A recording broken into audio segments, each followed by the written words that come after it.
right, everyone, welcome to Phonogenics 101. This is our 19th Joni Mitchell discussion. I counted how many Joni discussions we have, and this is the 19th. Definitely the most of any Phonogenics discussion. I only have one episode of Madonna left, so my Madonna series is about to end. And those episodes are beginning snarkier and snarkier with her later albums. We are going to pick up where we left off last week. Everyone introduced themselves on part one of this Turbulent Indigo album discussion. So no need to reintroduce ourselves. Just watch part one if you're dying to remember who we are. But as usual, thanks to my Patreon subscribers, many that are here, and to the YouTube subscribers. Every day when I log in, there's another one. So whoever's watching, we appreciate you. Joni, thanks for watching. And Brandy Carlisle, I love your music. Okay, so Bob, we're gonna start off instead of an introduction. Our friend Bob has the scoop. So let's start with a little bit of scoop. All right, so here's some dirt. You know, as we all know, Joni is the Music Cares Person of the Year. She's being honored in Las Vegas. One of us, pictured here, took it upon herself to get the tickets and go. And you know, we all wish her Godspeed and a great time. And she's getting spotlight. Go meet Joni and and give her a hug, and she'll be honored to meet you. Oh my God! Yes, she will. But so I don't know who's doing these songs, but here's a list of songs that'll be performed at the performance. Is there anything after cool 1974? Yes, and you'll be surprised. Here comes the list. Wait. I have to record this because I'll never remember that. I can take a picture and send it to you, Chris. Okay, I'll take it. Okay, so these are in alphabetical order, so no performers. So I don't know who's doing what, but here's the songs: Amelia, Big Yellow Taxi, Both Sides Now, Come In From the Cold. Oh, Court and Spark, Dreamland. Okay. For Free, Free Man in Paris, Hajira, Help Me, If. Oh, little shine action there for you. Love or Money. Oh, wow. Very, very deep track. Love or Money. Love or Money. Magdalene Laundries, which we'll be talking about shortly. Ooh. And then a medley of Raised on Robbery, Stay in Touch, and Circle Game, it says. Wow. Stay in Touch and Raised on Robbery together? That's what it says.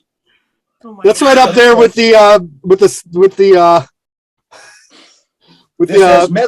This says medley plus strings, Raised on Robbery, Stay in Touch, Circle Game. That's right up there with the And Furry then, Sings the Blues and You Dream Flat Tires medley. Yeah. The Jungle Line. Oh. And then Woodstock. Well, we know Brandy's probably going to do Woodstock. That's alphabetical. So because she's been working it up. I bet you St. Vincent does Court and Spark. No Case of You. So anyway, I think it's an impressive list. I approve. You should be excited. I am excited. Interesting that you say A Case of You, Bob. Someone, when I posted that picture of Joni that I got at the Graham Nash concert, said that they had seen Graham recently and he was practicing A Case of You for the Joni tribute. He played it. He didn't do it the night I saw him, but someone else who had seen him previously, that like in the last week or two, said he did A Case of You in preparation for performing it at the Joni thing. Yeah, I had read that. Of course, our little friend Dara Roberts said that he was going to be there doing that song. So, this could have been done preliminary a long time ago. Because it just got sent to me today. It seems light. It seems light on Blue. I have to say. I was going to say, are there any songs from Blue on that list? Well, Blue has been done. So I would looking at the list. There's no Blue tunes. Except for A Case of You, if it gets done, yeah, it's not on the list, but from everything I've read, it's going to. I thought I heard or read somewhere that Graham Nash his performance was going to be virtual. Oh yeah, I don't know. Because he's on tour right now. So it may not work for him to be there live. Yeah. How about I thought that was pretty cool. The A Case of You Dancing Clown medley. Nobody's doing dancing. I'm kind of of sad that nobody's doing Dry Cleaner from Des Moines. Yeah, it should be for sure. Yeah, no. Missed opportunity. Really? All right. Well, let's take you back to 1994. Oh, go ahead, Jack. Yeah. Before we get started, I would just like to kind of touch base on in the first part of this. I was talking about the Old Town School of Folk because I was going to a concert there that night, and I brought up Joni performing there for their inaugural concert. And I did a little bit more research on that, and it is actually very timely. It came out after this album, but like right before Taming the Tiger. The set list is actually out on the Joni Mitchell website, and it's quite a set list. I'd like to kind of read it real quick. Sure. Slouching Towards Bethlehem, Sex Kills, Turbulent Indigo, Harry's House, Sunny Sunday, Hijira, Love Puts on a New Face, The Crazy Cries of Love, Facelift, Big Yellow Taxi, Just Like This Train, and Black Crow. Wow. That's pretty amazing. That's a pretty deep list, I have to say. Yeah, it would have been an amazing show for a total of like 300 people. And actually out on the Joni website, they even have pictures from that night of just like a grand piano in the center of the stage, and then a chair for when she was playing guitar. I can't even imagine what an awesome. Well, here's hoping it makes an archive. Oh, yeah. Really, that would be great. Yeah, after the first episode, first of all, I did get my postcard book off eBay. There was one for sale, and I got one. So, woo, I got it. I made a deal with the seller. And second of all, go ahead. I was going to ask how much you paid for it. Only like $13. Wow. Yeah, was that a good deal? Very good. Excellent. Very good. That's very rare, that book. I talked him down from like 20. And then I fell into like a rabbit hole of watching. I just put Joni Mitchell Live 1994 on YouTube. I saw some performances she did up in Toronto of Magdalene and Sex Kills, and she was really on fire doing these songs. Like the intensity of these performances. I just sat there like, I just started crying. I'm like, Joni, I feel this. So, yeah, this album, I know last episode I was talking about how at the time it came out, it didn't quite hit me as hard as some of the other ones, but listen to it today. There's definitely a timelessness and a relevance to these songs that just really, really hits hard. So, speaking of Magdalene, I believe we have a performance to kick us off from our friend Sue. Yep, do I do a little sound check first before we get into it? Yeah, that would be good. All right, Sue Tierney, everybody.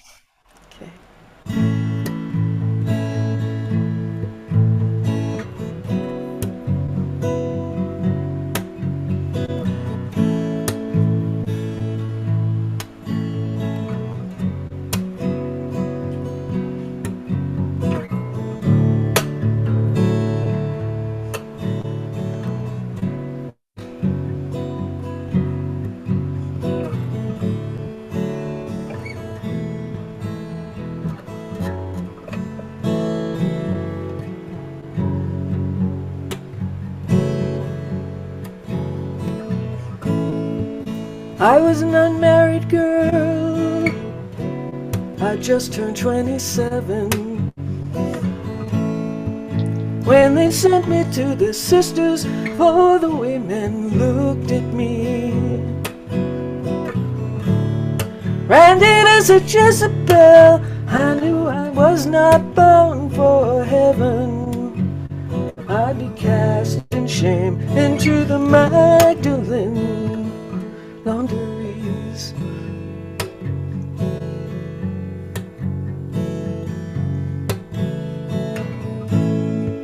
Most girls come here pregnant, some by their own fathers. Bridget got that belly by her parish priest. We're trying to get things wet as snow, all of us woe-begotten daughters, in the steaming stains of the Magdalene laundries.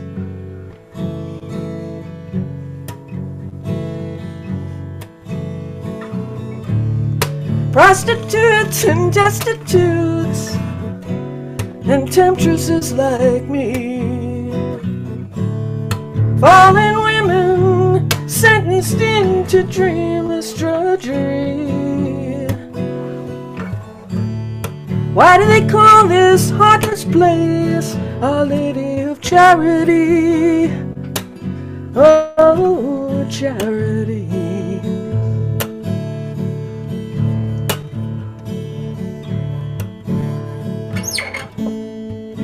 These bloodless brides of Jesus, if they just once glimpsed their groom, then they'd know. And they drop the stones concealed behind their rosaries. They wilt the grass they walk upon, they leech the light out of a room. They'd like to drag us down the drain in the Magdalene laundries.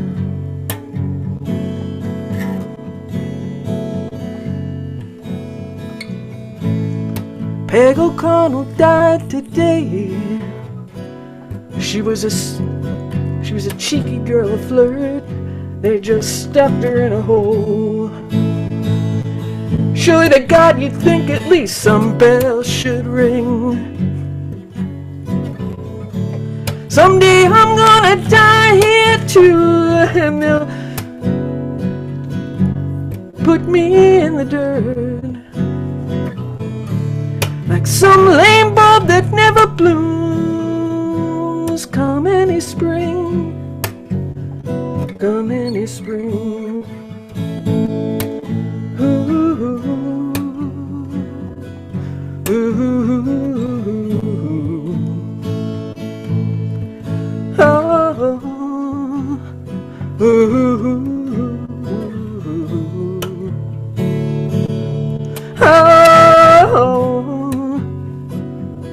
ooh,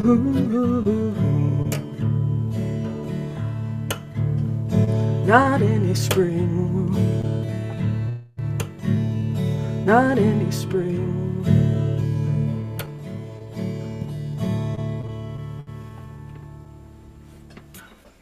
Woo! Beautiful, Sue. Yeah.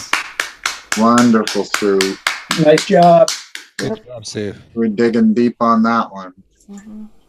That is one hard song to get through. It really is. Definitely one of Joni's most serious and darkest songs. I watched the performance from 1994, and Joni was saying that someone challenged her to write a happy song. So she wrote that music and then bought a newspaper and saw the story of the Magdalene laundries, and she said there went her happy song. Anyone else heard that story? Yeah. Yeah. It was actually her groundskeeper in British Columbia. That's right. He suggested that, why don't you write during the day, he said. Oh, that's right. So she went out in the day and there were birds chirping and it was all sunny and beautiful. and she, configured this tuning, really upbeat. And, it's all, what, if juxtaposition works, it works, Yeah. I find that that chord progression to be so meditative. When I'm just doing it, and I don't even sing to it. I just go through the whole thing, and it just calms me down. It's so beautiful. This album takes me back to Cold Temperatures because it came out in October, and then I listened to it a lot through the winter of '94 and early '95. So listen to that song, just I can feel that chill in that Western New York chill in my bones. Lake Erie, lake effect. All right, Bob, did you have your hand up? I did. I was going to tell the story about her, tuning her guitar by the sea and tuning to the sounds of the day, as she said, and then writing this little happy tune, which changed when she went to the grocery store. This song is, along with Little Green, at a given moment, it hits me the right way, and I'm just a puddle of goo. Yeah. With Magdalene Laundries more so, I've had to pull over in the car because I was crying too hard, especially the very last verse. Oh, they just stuffed her in a hole, a human being. I mean, she gives her a name, Peg O'Connell. This is a real person. She died. They stuffed her in a hole. And then someday I'm going to die, and then they could put me in the dirt like a lame bulb. What an image. What an image. Jesus, nobody else could do that but Joni. It's so powerful and sad. That's it. Yeah, A lame bulb that never blooms come any spring. Yeah, yeah. I think it's a later day masterpiece. This song, it's gorgeous, and it's just hits you, like Bob said, where you live. I mean, it's very, very powerful. And to know that this was based on an incident that actually happened in Ireland, you know, gives you chills. I think it's terrifying the inhumanity that we're capable of as humans. And this song just brings it right to the surface. All right, Chris, I see your hand is up. Oh, yes. I think I hinted back in the first part that this record has some kind of deeper meanings for me. Now, the story of the Magdalene laundries, you know, has been embraced since this song even. It was made in, you know, there was a feature film made that was very well received called Philomena, which has a wonderful score by Alexandre Desplat, and is really a beautifully done film. There was also a film called The Magdalene Sisters that came out not too long after this. Just Right. throwing that in. Right. But what's strange, though, is the story continues, because up in Canada, there was the story of the schools run, you know, under the auspices of the Catholic Church, where they found mass graves of children, Indigenous children. So, you know, I'm going to sort of be frank and say that I had secondary contact with the complicity of the Catholic Church in this situation. I went to Catholic grammar school, and the Sisters of St. Joseph, who ran the school, were allowed to enact corporate punishment on the students. I can, off screen someday, I will offer you any explanation of what it is like for a 6-year-old first grader to eat and swallow a bar of ivory soap, and just be completely beaten for an entire day. And yes, that did happen to me. But I'm skipping ahead a few years to the story of a girl in my 6th grade class. Now, this particular girl was physically, she was a little bit more advanced than the other girls in the grade. One day, a nun known to be a real, you know, loose cannon, just simply stormed into the classroom after recess one day. And we had these sort of one-piece desks that were there was a desktop, and then there was a seat, which had an area you placed your books underneath your seat. But it was all one piece, one kind of modular piece. But they were heavy. They were made of metal and wood, and they were heavy. Anyway, the nun walks up to the desk, takes the desk, throws this girl up into the air with the desk on top of her, picks her up by the head, by a hair, takes her and slams her into the corner, and is yelling at her about how she's going to the laundries, and this is the last straw. She needs to get ready to say goodbye to all her friends and family, because she's never going to see them again. Now, this was horrifying for every other student, because we had no explanation as to what there was or what happened. Anyway, the girl was removed from the classroom, right? A couple of days later, she came back. And there was another girl in the class whose father was a relatively well-respected pediatrician. And she had her,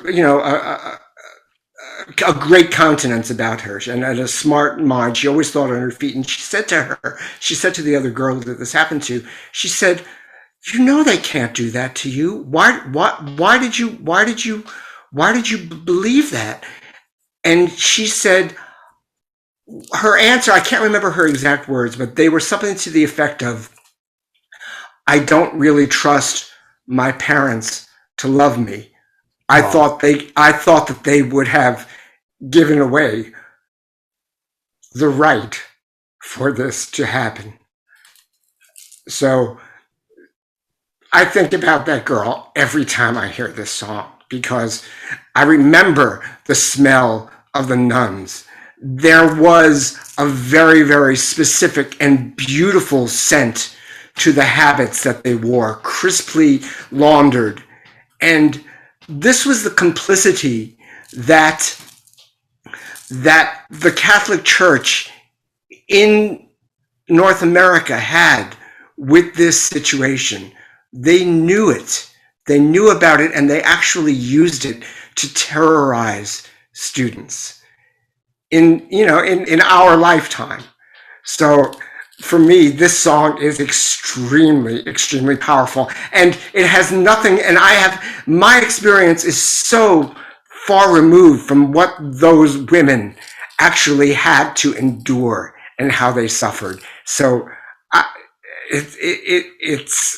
thank God that Joni took this and sort of brought it to light and kept it alive, and somehow kept it as a cautionary tale that this is something that needs to be watched for. So anyway, I just had to share that story, that this is it's a real thing. It's absolutely real. Thank you for sharing, Chris. How did we follow that? That was very powerful and exquisitely timed for this episode too. Thank you, Chris. Yeah. I think it's interesting in Joni's later work, she just has some of these harrowing character sketches. Like we had Cherokee Louise on the last album, which breaks my heart. And then this song's another one. Just the way people can treat each other. And to have her as kind of our little light that shines. Thank God.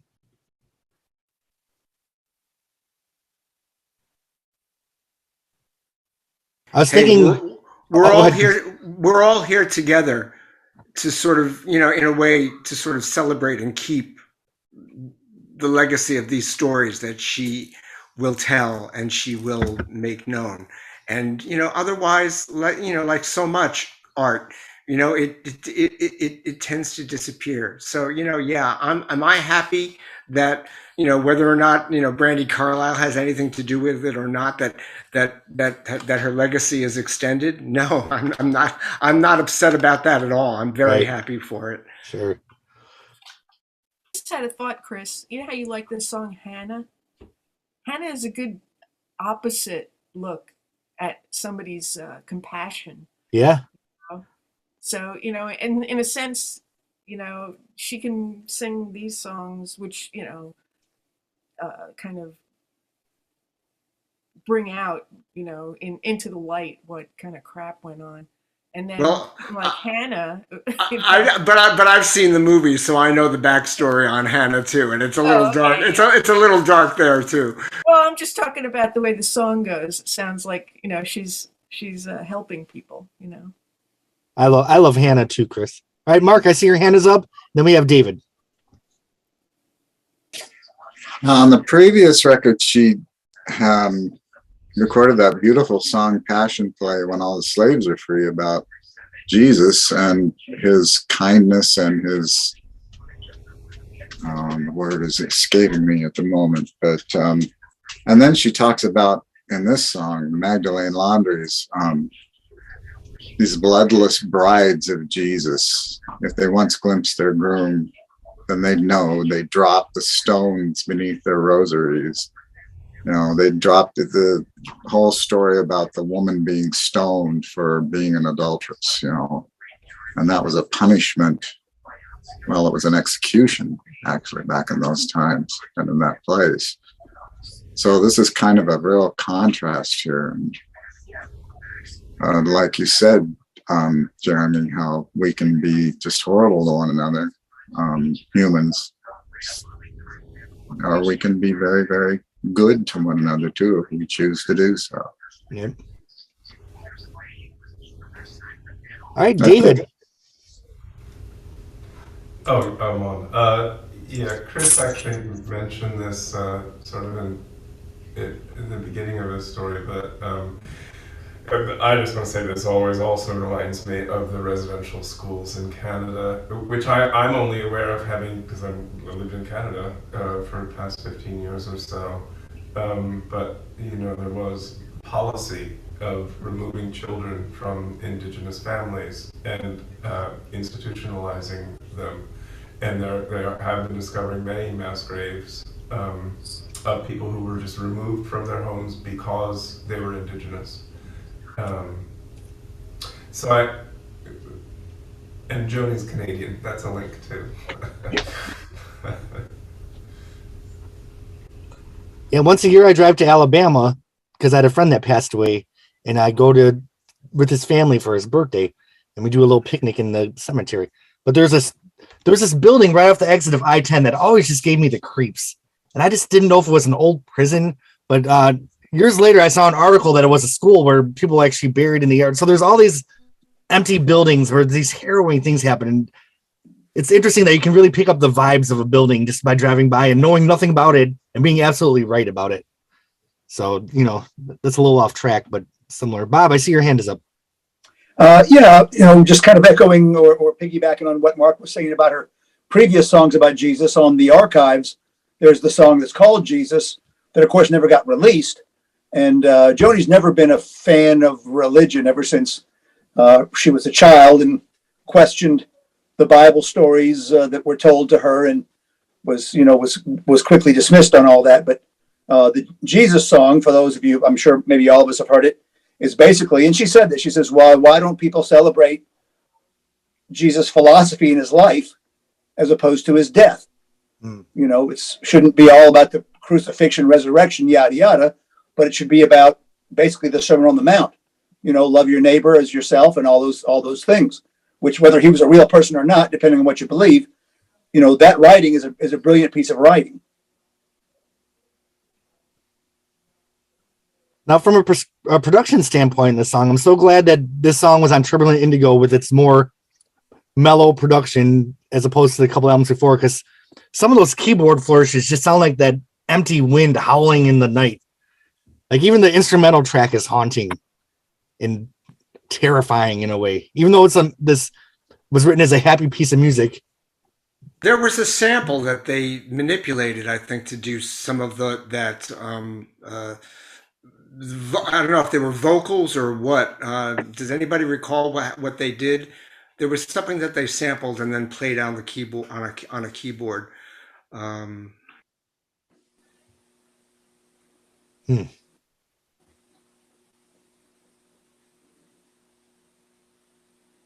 All right. Well, do we have any other thoughts on Magdalene? Mark. Well, I just want to mention that Joni recorded a version of this with the Chieftains for a record, Tears of Stone. Chris has it there. And what was the name of the vocal group that accompanied her on that? Like the Screaming Infants or something like that? No. They were the lady, not the Lady Fiddlers, were they? No, that's not right. You know, I have that CD, but it's been so long since I listened to it. How is that version compared to the Turbulent Indigo version? Beautiful. It's really good. Yes. It's great because the music is classic and Celtic with the Chieftains playing. Did Sinead O'Connor do a version of this, or am I imagining things? You're imagining things. I mean, she never recorded it. Okay. I have to say that being 99% Irish, mostly, and raised Catholic, you know, I feel like I've been completely protected from that type of abuse. And also, I was when I grew up, you know, I mean, the worst that I had was the searing guilt, you know, Mhm. that floating, like, non-existent guilt, you know, of like all this stuff that went on. And it was the thing that kept everybody down, you know, Yeah. this idea that, you know, you're never going to be good enough. It's just like my grandmother, the one who brought me into her dining room to read the rosaries with her, or say the rosaries with her. Just a gorgeous woman, really gorgeous. And she just got beat up saying that she was nothing, and she was ugly and all this stuff. And she just had such a terrible sense of self-esteem, you know. And I think that that's how it creates these victims, you know. I mean, it's just, it's, I just feel happy that, the type of, the way that, the kids that I know are being raised is so different, you know. And I mean, they have their own problems too, you know. Like, I think they play too many sports, but that's just me. But, but, when I think back to, going to church, we had to go to catechism, and the nuns were there and all this, and, it was just an indoctrination. Do you ever feel like that guilt and shame is just so, no matter how much society changes and grows and how open things get, I feel like it's so ingrained in my DNA that it just pops up when I least expect it, and it's always there. Yeah, I know. I just looked at Wikipedia and it said the name of that group was the Screaming Orphans. Oh. They were the vocals backup. Did Sinead do a song on that CD? Is that why I'm thinking of Sinead? She did a different track on that. She probably is. Okay, maybe that's why I was thinking of Sinead. The version I have is just it's just the one track and a second track with a bunch of the excerpt from the Lady Fiddlers. It's a promotional okay. 2-track disc. Sinead did Factory Girl. Okay. All right, we have David, then Jack. Oh, thank you. There's a. I'm actually speaking up for nuns, if you can believe this. There's a really good documentary on a sort of a schismatic sect of nuns in LA in the 60s, of whom Karita Kent, who was an artist. Anyway, basically, what this documentary talks about is the way that the nuns were like forced into teaching. So this isn't the residential schools, but it is the Catholic schools, parochial schools, forced into teaching these things completely unprepared. And in order to keep the bishops in their jeweled rings and shit. And it's really. Was the first time that I thought, oh, that's why these women were crazy. It's because they were crazy. They were like driven crazy by trying to keep 60 kids in a classroom, pure and in line and learning their numbers, and completely unprepared for that. So anyway, it's a really good documentary. I was just trying to find it. But Sisters of the Immaculate Heart, they were eventually a schismatic sect of nuns. The cycle of abuse trickles down from the top down, doesn't it?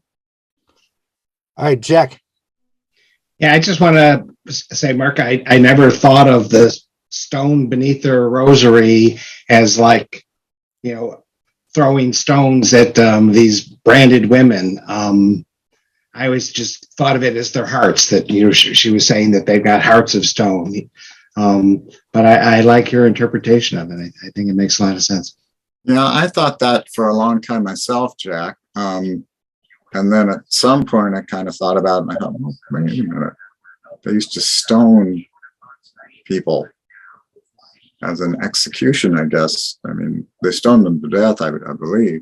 Still do in Saudi Arabia. The reason I always made the connection between stoning and stones is because the first time I ever saw the name Magdalene was Mary Magdalene, and she was being saved by Jesus in the Bible from being stoned.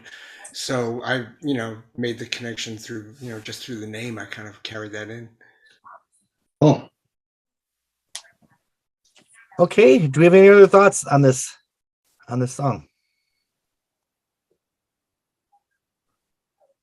what can really be said that Joni didn't say beautifully? All right, Bob, did anyone dare cover this one?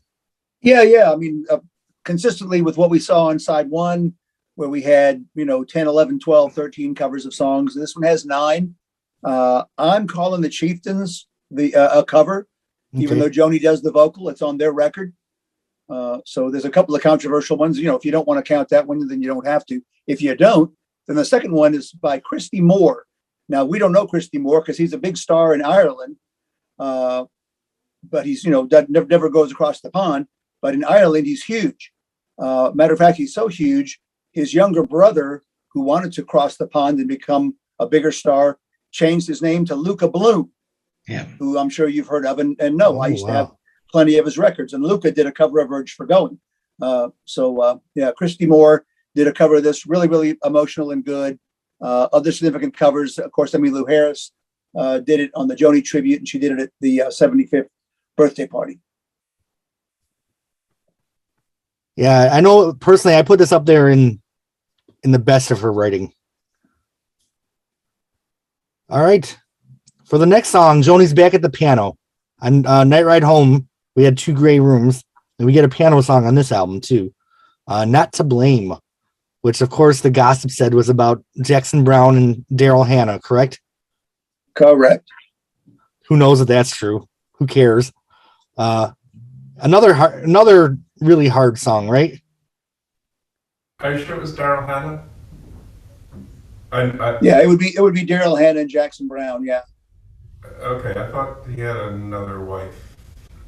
He did, and she committed suicide. That song for Sharon.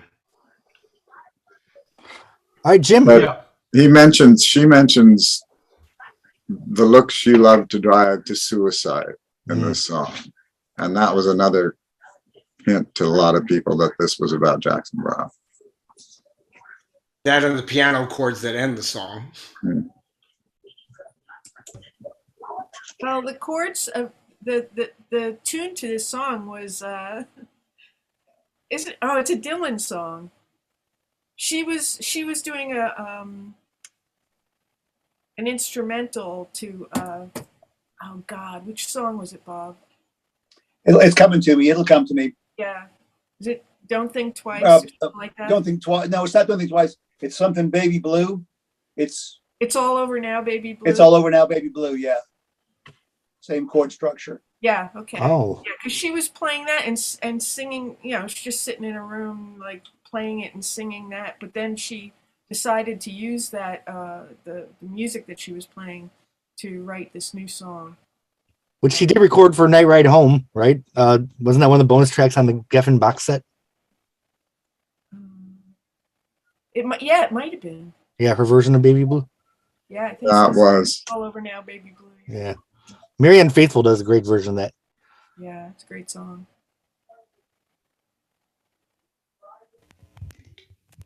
Dave. I think we were talking about how heavy Magdalene Laundries is, but it's really has a lot of company on this side of this record. Yeah. Factor in Borderline and Not to Blame, which is an equally heavy topic, and Borderline and then Sire of Sorrow. Sire of Sorrow. I mean, this is a extremely dark and weighty side to our record, and I don't know whether this was Joni's worldview at the time. I mean, she and Klein were just getting divorced or had just gotten divorced. Might have had some influence, but yeah, I mean, just her worldview was really pretty dark at this time. I think I can't really think it's unrelenting. Yeah. Bob. The title track is dark too. Yeah, this is a real dark side. One writer described this album in his review, said this is a troubled look at the world around her, which I think is a pretty succinct way of describing the record. So Not to Blame, when the first time I was listening to the record, I said, oh, we got piano. Nice. After all the guitars, it's great to hear this piano. Yep. But, then she starts with the lyrics of the song. And after Jackson Browne pretty much came out immediately and said, whoa, this is, way out of line. Joni's going through, I don't think she's in a good place. Joni denied that it was about Jackson Browne. I think this song could have been much more universally directed against violence towards women, whether it's spouse, boyfriend, or whatever. When she starts off, though, with the story hit the news from coast to coast, pretty much signals that it's a big story about a celebrity. It's not Bubba in the South Carolina trailer park beating up on his wife. It's about somebody that everybody knows. So, I mean, in my mind, of course, Joni immediately said, no, it's not about anybody specific. I never bought that. I think for sure she definitely wrote it about the Jackson Browne, Daryl Hannah story. And I think it works against the song.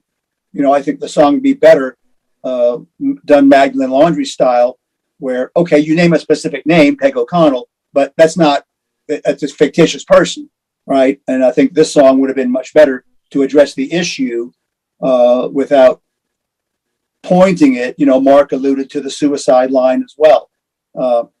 And his son, Daddy, let's get some girls, one for you, one for me.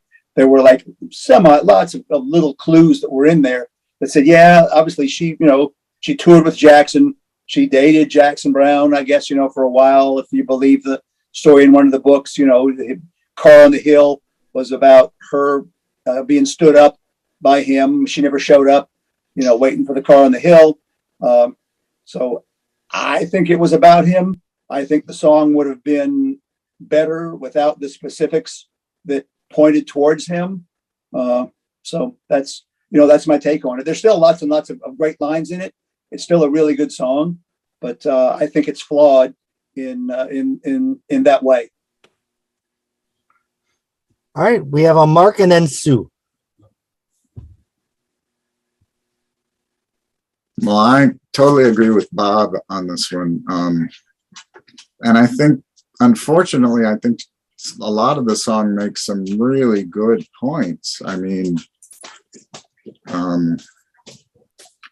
600,000 doctors are putting on rubber gloves and they're poking at the miseries made of love, and the whole concept of your buddies all stood around, they bet their fortunes and their fame that she was out of line and you were not to blame.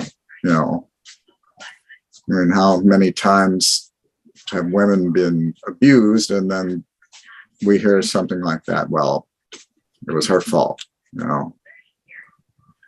So I think the song really made some good points, but I agree with Bob. I think that because of this connection to Jackson Browne, whether it was real or not, and as you said, it starts out, saying the story hit the news from coast to coast, so it's something in the news, it's somebody famous. And I think if she had not done that, it would have been a better song. That's all. It's interesting because a lot of the stuff that came out during the Me Too movement was talking about things that were happening in 1994 around the time the song was released. So in that context and in that light, it makes this song even more timely for me. Okay, we have Sue and then Chris. Jeremy, you just took the words right out of my mouth. I'm sorry. That's okay. No, I mean, I think that she was 20 years early on talking about Me Too. And, I mean, this stuff is, rampant, I had a friend who, they have all these organizations that, violence against women and stuff that come through Cornell to, it's almost like the AIDS quilt in a way. They have these presentations in a big hall with the names of all the people who have died from women's violence. And one of them was the woman who I worked with at Cornell in I'd say in the early 90s.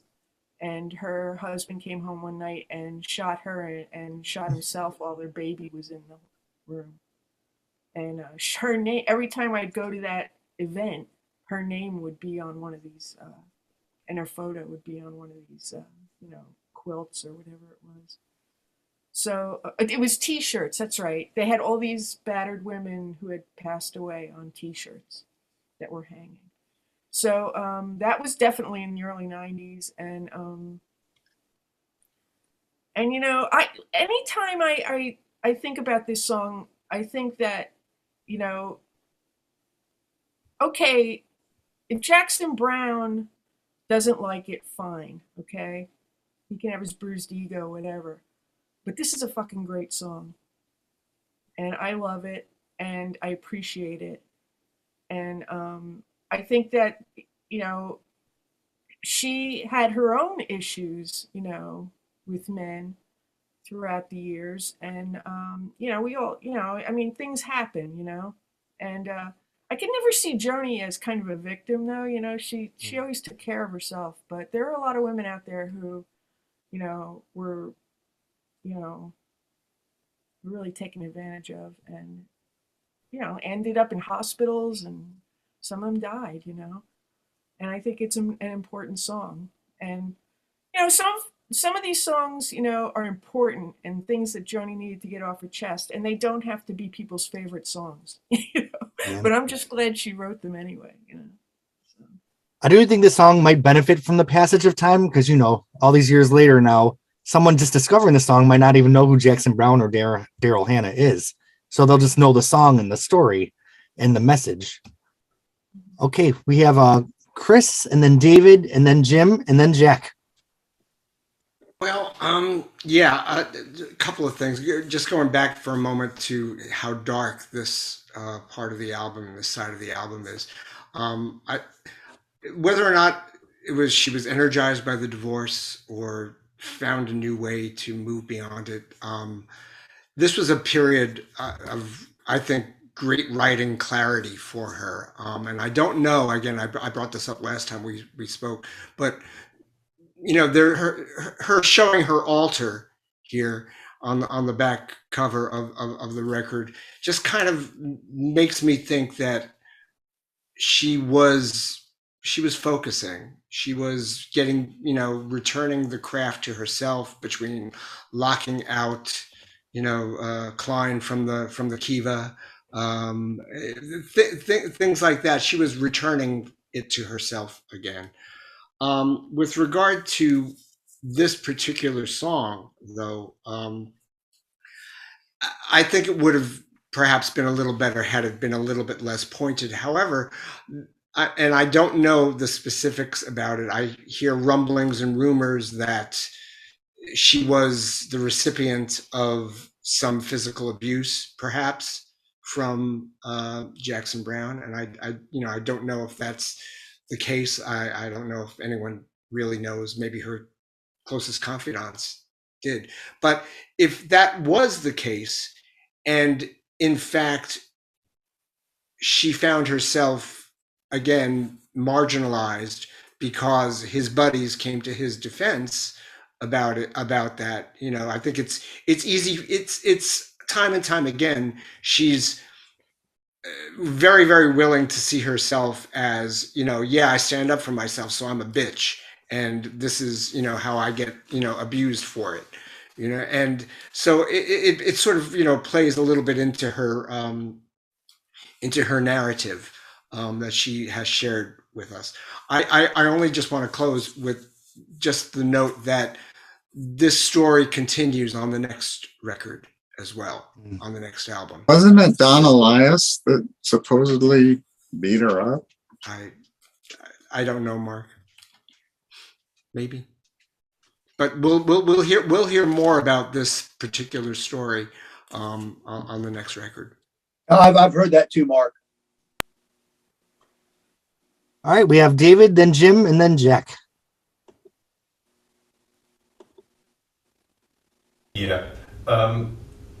So I've heard Jackson say that, oh, I don't mind if she, you know, comes after me, but to come after my kid, And I think that line I heard your baby say when he was only 3 decades, get some girls, one for you and one for me. I think it's fucking brilliant.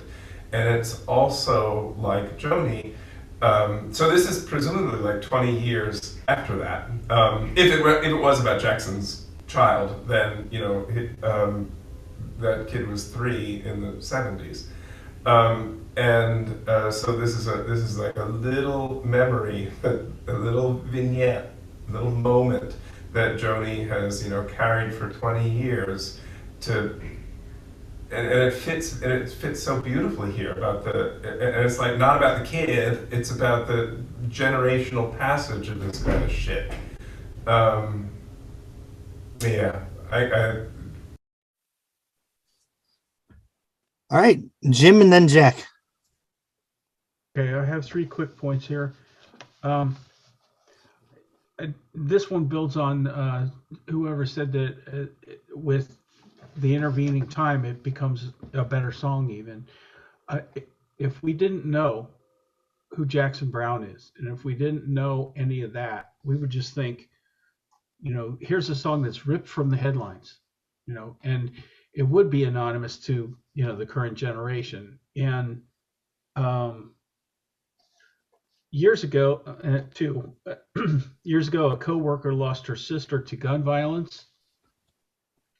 The sister had just told her husband that she was getting a divorce. 3, Daryl Hannah, we now think is okay because she's married to some Canadian. I'm out. And it's a counterpoint of view in a way. Of course, sometimes art is more effective if it's a little bit more general. But when it comes to bad men, let's fucking name the names. I think that's the danger is for too many years, people just generalized and didn't name the names. If someone's a piece of shit, let's put the name out there. I think it's okay. All right, Jack. It's interesting. The 3-year-old, hey, Daddy, let's go get some girls. That's the line that's always ruined this song for me. I can't find it believable that a 3-year-old would have that mindset that, hey, Dad, let's go get some girls. And so to me, that takes me out of the song every time I hear it. I get it. I get what she's trying to say there, that, that he's, whatever, tramping around with this kid and, teaching him how to be the same way. But to me, I just find it unbelievable. A little bit of a There's cheap a shot. Jackson Browne song where he says, girls in daddy's car.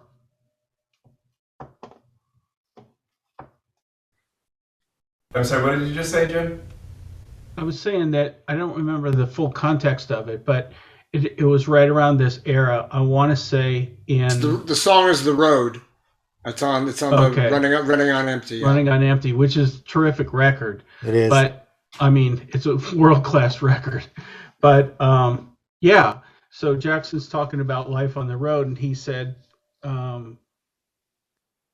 it's something about, the girl you had last night and the girl I had last night or something like that. And then he said, it's crazy because there are girls in daddy's car, something like, I don't remember the exact words, but so Joni is nearly quoting Jackson again. If I could just do one more thing here, I get, the problem that it's all about Jackson Browne in the first and the third verse, but in the second verse, she does have that generic stuff about 600,000 doctors are putting on rubber gloves. And for me, that doesn't work as well because it just feels like Joni's fully invested in the first and third verses. And then in the second verse, she's almost writing from a newspaper article or something. It's like just a straight exposition explaining where this comes from. And it seems very sterile compared to the other verses. I'm out. Okay. Do we have any other thoughts on Not to Blame? Dave? This is not specifically about Not to Blame, but I wanted to comment on the kind of chordal structure that Joni was using in this period. It's so different from her 70s writing. She had a chordal vocabulary and a series of tunings that she used a lot in the 70s, and they were gorgeous and very distinctive and very much copied by, or wanted to be copied by other guitarists. By the 80s, she'd abandoned that and was writing these rather simple chord progressions. Yes, she was in her tunings, but but the chords are all very diatonic to one key. There's nothing that, almost nothing that kind of veers off of that. And this kind of began in the Dog Eat Dog period and continued through this. So they're very open-ended kind of things. And I think Bob mentioned about the chieftains, how the Celtic thing, doing Magdalene laundries. Well, that makes a lot of sense because there's nothing that quirky about the music that you couldn't just pick it up on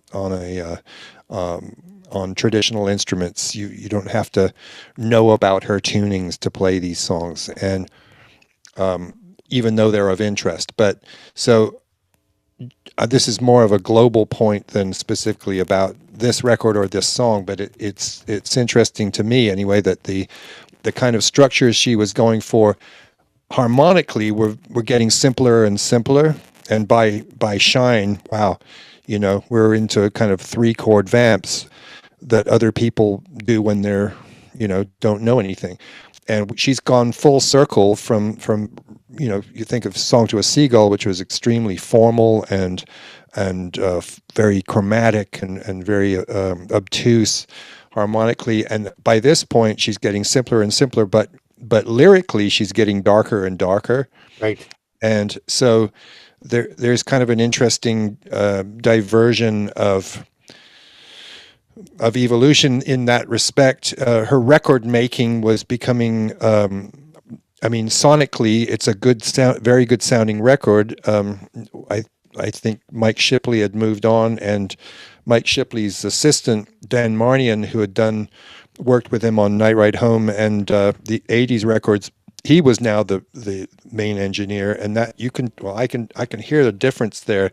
There's a lot of space in the music. There's not any clutter like there was on Chalkmark, and that makes it, like I think somebody was saying, that it's got a very dreamy, spacious kind of sound, and that's absolutely right. The way it's produced with lots of depth in the reverbs and these kind of synth drones that are commonplace today. I mean, this is easy to do nowadays, but in the 90s it was just beginning that you could get these kind of sounds that you couldn't really tell what they were made by. Robin and I were reading up on the liner notes about this guitargan. There's this instrument from the 60s. It's a guitar that plays an organ sound, and she had some guy do that on some of these songs on this record. And so she was getting experimental with the instrumentation and the sonics, but not harmonically. She was getting less experimental harmonically, and this continued through her last albums. Her experimentation and some of the flourishes here are just so subtle, but beautiful. Yeah, and Wayne Shorter was kind of the perfect guy for that, because he would give you a little note here, a couple of notes there, and it's these are little brush strokes, and you can read so much into it. They're so minimal that you've got all this time to ponder what he just said. Yeah, I listened to the album the other day, and I almost had the feeling that, like, this is the nicest Wayne Shorter contribution. I just love his playing on this album. I'm glad you mentioned it. I kind of forgot about that, but yeah, I think he sounds great on this album. I think it's interesting because Joni had been writing topical lyrics since the 80s, but just the impact of having the arrangements finally stripped down to just more of the guitar and voice just made the impact so much harder. I mean, these last 2 songs, boom. Yeah, well, there's plenty of other instruments besides guitar and voice, but it's not so. The drum barrage is not there. I mean, Right. it was on Sex Kills, but the barrage of drums that play throughout Chalkmark is gone, and of course the electronic drums of Dog Eat Dog. So there's a sense that there's a lot of space because you're not being hit by so much percussion. Right. All right. Do we have any other thoughts on Not to Blame before we go to Bob to see how many people covered it? All right, Bob. Well, just like nobody wanted to jump on the Let's Beat Up Joni's Maid bandwagon on Night Ride Home, nobody wanted to jump on the Let's Beat Up Jackson Browne bandwagon on this record. So no one's done this song to date. And, maybe it's like Sue says, 20 years later, 30 years later, I guess, it's maybe we're going to be a touchstone for somebody who it's not pointing out so specifically, but there's so many lyrical clues that make this a non-generic that it's would not be a popular song for anybody to jump in and sing.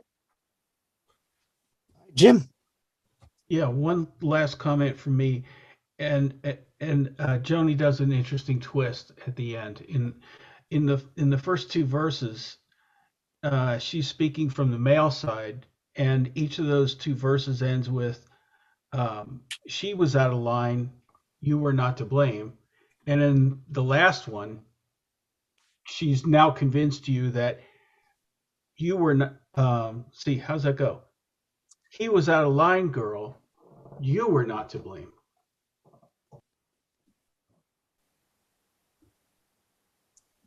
Well, thankfully, Joni didn't use the word splash in the lyrics. That just pushed it over the edge. Well, I just wonder if the press's association with Jackson Browne was what kind of tweaked it for me. I think if I didn't know anything about that whole story, I probably wouldn't have thought anything of it. Yeah, I never would have known if I didn't read it somewhere. I never would have known. Yeah. I never knew much about Jackson Browne. So maybe it was the press's hoo-ha about it that kind of put a little bit of a shadow on it for me. Well, friends, I gotta say I'm a little bittersweet as we inch towards the end of Turbulent Indigo, because how did we make it this far? And there's not too far to go, and that kind of sucks. These have been just great discussions. But the next song, Borderline, is probably one of my top 5 favorite Joni Mitchell songs of all time. I think the borderlines we create as human beings is just the undoing of society. I think now in culture, there's such an emphasis to figure out what box you're in and what label I am, what do I identify as, and we're moving so far away from what makes us in common. How are we the same without our labels? What's the common thread? So I fell in love with the song the first time I heard it when she did it in '93 at the what's the festival where she did this live? The Troubadour. Yep. Troubadour's a folk. So I saw that on TV and I taped on my VCR. So that was a pretty biting performance of the song. And damn, what a trilogy of songs these are, right? Because going into this one. All right, I see a guitar. We can get a version of Borderline? All right, I forgot. I apologize. I was so wrapped up in the music. That's okay. We're going to need a little sound check here because I didn't have time to do a proper test. So you want to pause? Yeah. All right, so what a treat tonight. This might be the highlight of my week, month, and year. We have Dave and Robin doing one of my favorite Joni Mitchell songs of all time, Borderline.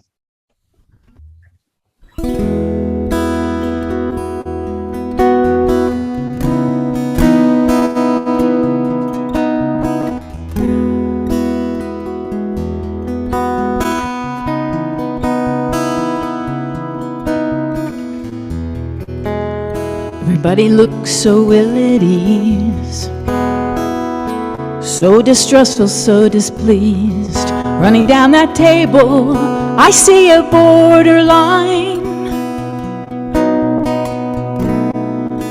like a barbed wire fence, strung tight, strung tense, prickling with pretense, a borderline.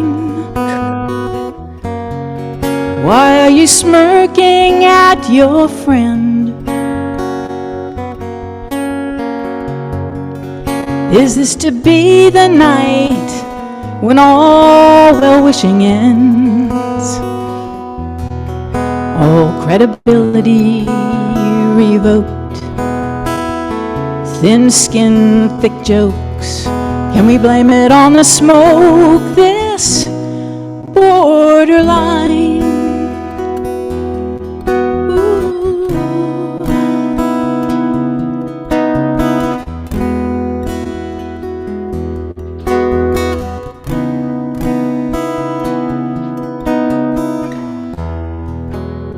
Every bristling shaft of pride, church or nation, team or tribe, every notion we subscribe to is just a borderline. Good or bad, we think we know, as if thinking makes things so. All convictions grow along a borderline. Smug in your jaded expertise, you scathe the wonder world and you praise barbarity. In this illusionary place, this scared, hard-edged rat race, all liberty is laced with borderlines.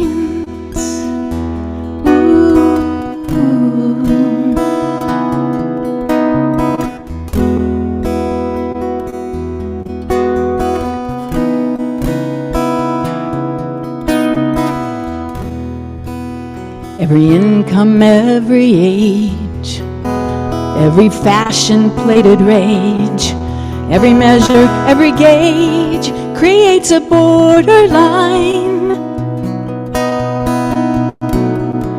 Every stone thrown through glass, every mean street's kick-ass, every swan caught on the grass will draw a borderline. You snipe so steady, you snub so snide, so ripe and ready to diminish and deride. Oh, you're so quick to condescend, my opinionated friend. All you deface, all you defend is just a borderline.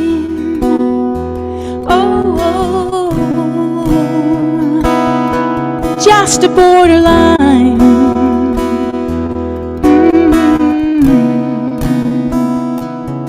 Another borderline.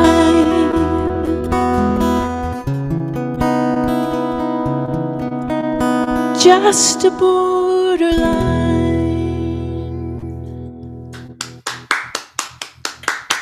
That was great.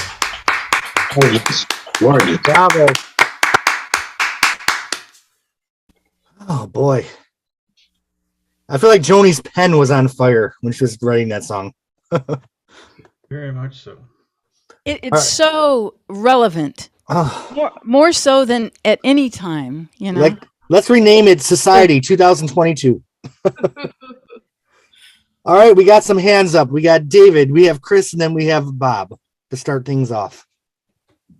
Yeah, I actually came to my appreciation of this song late. It was never one of my favorites. But just recently, my little story, I was in a show. This is just last year. I was in a show, and like 2 days before opening, this shit happened that really was the fault of the producers, and it put the actors in danger. And we had been a company, and when this happened, it was the actors on one side and the producers on the other.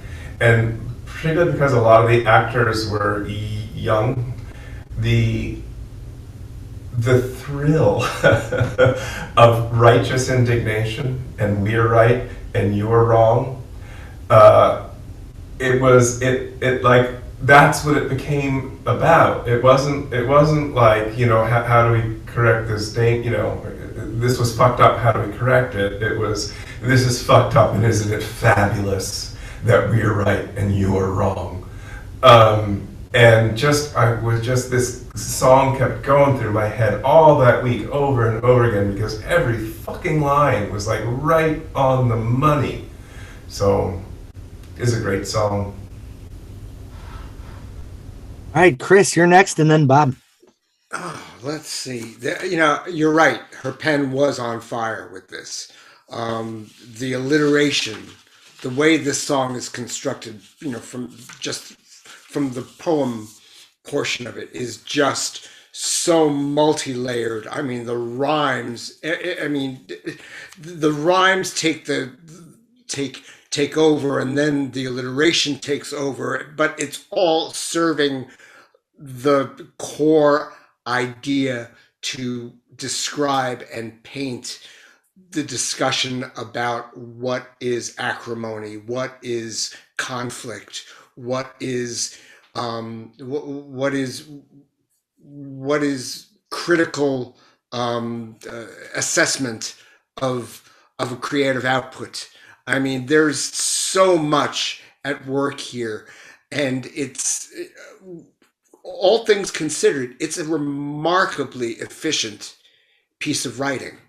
All of what it's able to convey in as few stanzas as it does, and with the amount of attitude that it delivers, it's a tremendous piece of writing. What I love is, and I think I mentioned this last week, is the tuning that she built for this, that she does use on other songs as well. Actually, I always see a borderline running the length of the fretboard because the third and fourth strings are tuned in unison. So it's like there's one chord for the lower strings and one chord for the upper strings, and they're divided by the same unison tone, and it just gets metaphysical for me that way. But I don't know if she designed it that way or if that spoke to her, but it goes full circle for me. So the line that didn't jump out to me so much in '94 that punched me in the face now is with QAnon and all the fake news. Good or bad, we think we know, as if thinking makes things so. Like, that is so on the money for right now. Just, it must be truth because we thought it. Like, things are so fucked up. Bob, and then Jim. Well, this song is absolutely brilliant. I'm sure we're all on the same page with that. For me, I put it up there with Hajira in that it's one of those songs where if someone says, "What's your favorite line?" you pull one, and then you realize the one underneath it is just as good. The one underneath that is just as good, and so on until you get to the end of the song. It's brilliant. Yeah, I mean, her pen was on fire. My question would be, I mean, you can be in the zone as a writer, but I would have to think that Joni went back and wrote it, and then, okay, well, maybe this, maybe add an alliteration here, maybe add an internal rhyme here. She might have, I mean, Joni's so good, she might have sat down and wrote this and said, holy crap, what did I just do? This is great. She could do that.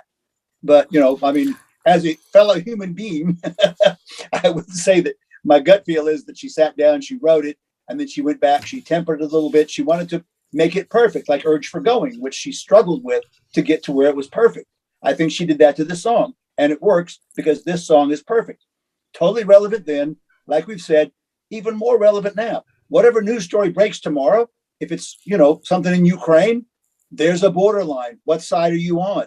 Well, we need to do this. We need to do that. The guys in the gym, they're all experts all of a sudden on Ukraine and Russia. A year ago, they're all experts on COVID. You make your decision. Oh, I can't get vaccinated. Whatever. I mean, everything is one side or the other. And it's just crazy. It's like, what can we unite on? I mean, sometimes, I've been watching March Madness with my wife. She's a UNC Tar Heel fan. And of course, the Tar Heels are in the Final Four. They're doing much better than expected. So it's been fun. And I think sometimes sports can be a borderline. Obviously, if you're a soccer fan in England, there's huge borderlines. People get killed over soccer games. But, sometimes in sports, there are certain things that can bring us together. I think of not 9/11, but the next day, 9/12, where we were driving to work and you look around and you realize that, okay, we're good. We're all in this together. Let's maybe see if we can help each other. It only lasted one day. After that, it was pow, pow, pow again. But, this song is just so good, and it gets better and better and better. My dad, who taught me how to love lyrics, is one of the many things I love about him.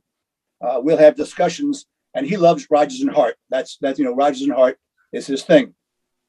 So he'll say, Bob, he said, listen to this Larry Hart lyric, and he'll give me some kind of internal rhyme like blah, blah, blah, blah, blah. I said, Pop, listen to this Joni lyric.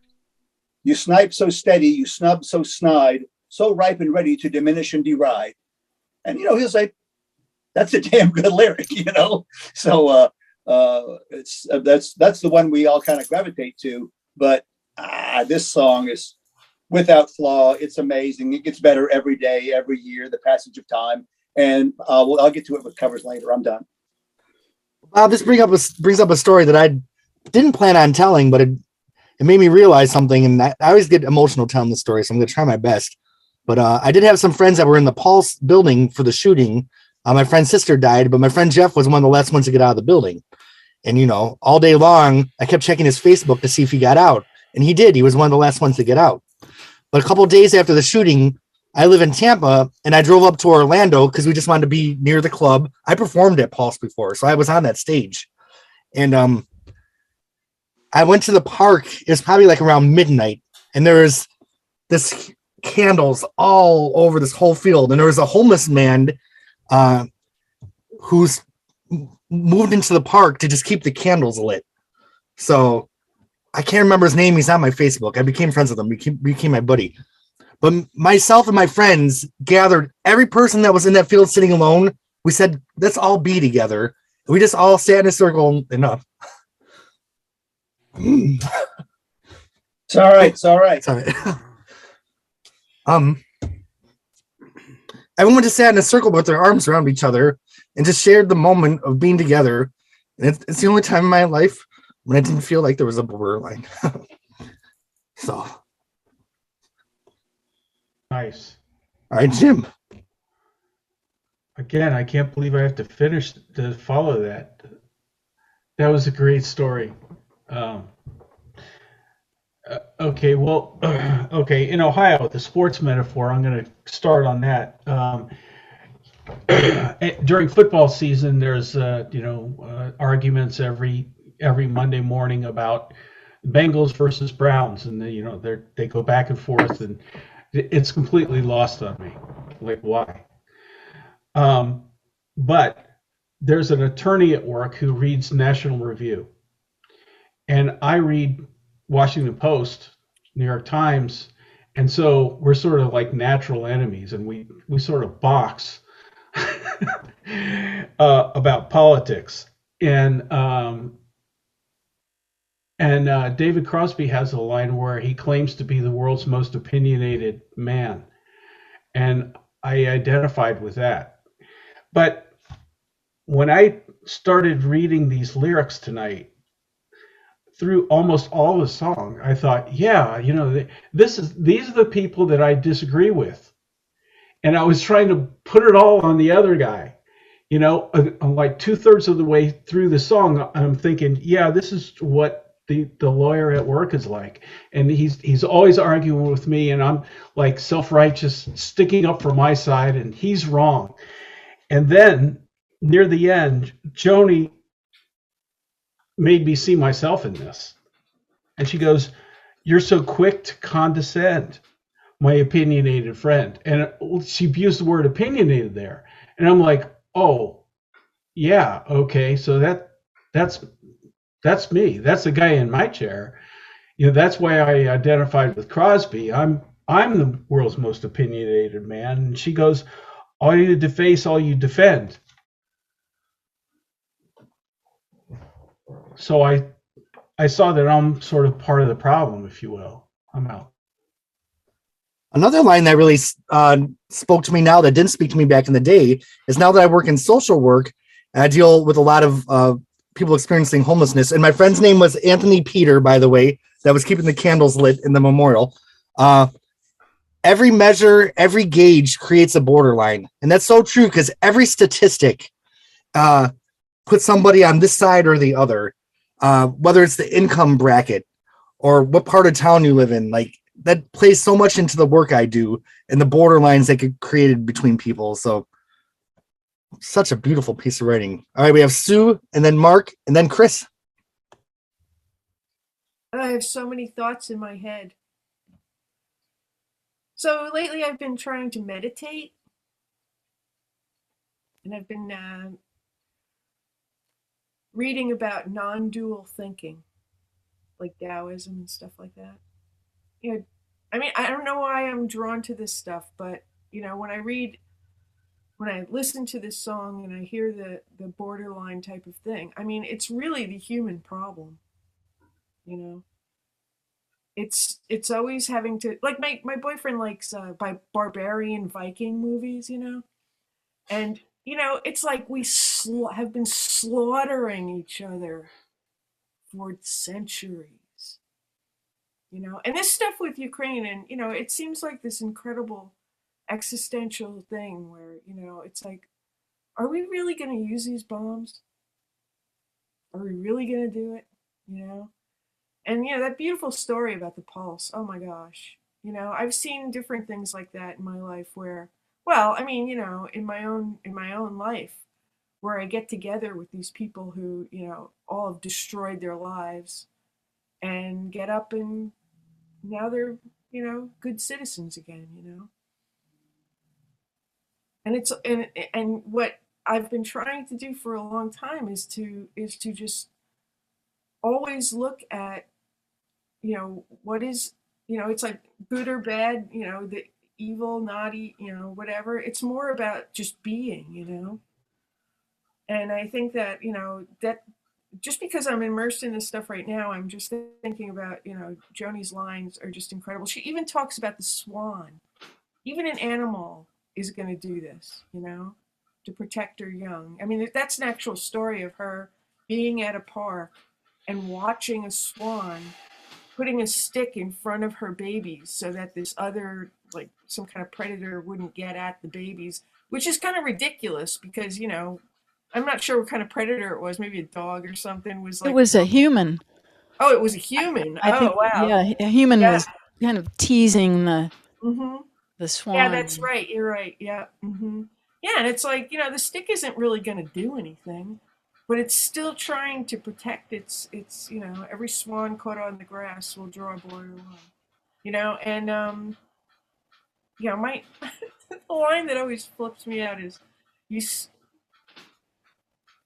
you snipe so steady, you snipe whatever. How does it go? Snub Snipe- so snipe. Yeah, It's well, hard to tongue that's not twist. really the line I was thinking of. It's like, oh, Smug in your. smug in your jaded Jaded expertise. That is You so scathe, accurate. you scathe the wonder world and you praise barbarity. I mean, you know, it's like, who thinks that stuff up? This has Trump written all over this song. I tell you. I mean, just cruelty, meanness. Yeah, yeah, and they defend him. You know, It, I mean, and that's unbelievable. that's the thing. It's like, this is how, you know, democracies die. You know, we're trying to get this thing, e pluribus unum, another you know, unitive type of philosophy. Can we pull it off? I don't know. You know, it's just brilliant. She's a great philosopher in many ways. All right, Robin, you had your hand up, and I missed you, and that's gonna be Mark, and then Chris, and then Jack, and then Jim. Will everyone remember that? Robin, you're next. Dave and I have performed this song many times, but today, especially when we were practicing it, it was so emotional. I mean, you know, we all can get emotional and tearful in Joni's songs, but one thing, and another line, as if thinking makes things so. I mean, that comes every day practically. I mean, even with my closest friend, you know, the the pandemic and my best friend is quite liberal, but she believes in natural immunity, which is fine. That's her right. But she just hates Fauci, thinks he just is a murderer, has killed millions of people, and it's just what's that weird sound? Oh, somebody. It's typing? just it's so disturbing to have a lifelong friend, and then these. I mean, in many ways we relate, but you know what humans are capable of kind of turning into, you know, and then getting into these tribes, and it's just been really hard because she's my closest friend, and I can't even talk to her anymore. I'm afraid to talk to her about not just that, but you know. Other than, and this is a friend that I walk with. I've known her for 30 years. We walk regularly, and with this other friend. And then I found out this other friend. You can erase all this if you want. The show it doesn't. But no, I think it's so relevant to what's happening in this world. Like no, and this so other important. friend, I found out she's like full on Trumper. I mean, and says things like, Trump doesn't lie, Biden lies. And the people that at the insurrection, they weren't Trump supporters, they were, you know, Antifa and I'm thinking, or Black Lives Matter, and I thought, wow. Like I thought I knew these people, and now the only person I can talk to is Dave. Oh, that's so sad. I know. I don't have any other friends except Dave well, that's not entirely true, but Works for me. but we're pretty isolated anyway here. But so like you're saying, every line in this song is just so relevant and applicable to our lives, you know, our personal lives, and it's just I don't understand it. I don't understand the cruelty, the meanness. I mean, how can you have kind of people that seemingly are nice folks, and then they listen to Rush Limbaugh, you know, and who or support Trump, who's a horrible person. I mean, how can you not see that? So, you know, as if thinking makes it so, you know, you can just go anyway. So that's my little. So Robin, I just want to say, like, I think it's so important to say the things you're saying out loud, because if we don't talk and say how we feel, then that other voice in the room becomes the only voice, and that is even more dangerous than anything. So these are such important things to say. And as far as the borderline, it's so interesting because the borderline came into the very first Joni Mitchell podcast that we did, episode number 1, because that was the day that Biden went into office, and 99% of us on the panel were like, this is the best thing ever. But we had one person that's like, this is the worst day of my life. That shook me. That did shake me a little bit, being candid. Yeah. Wow.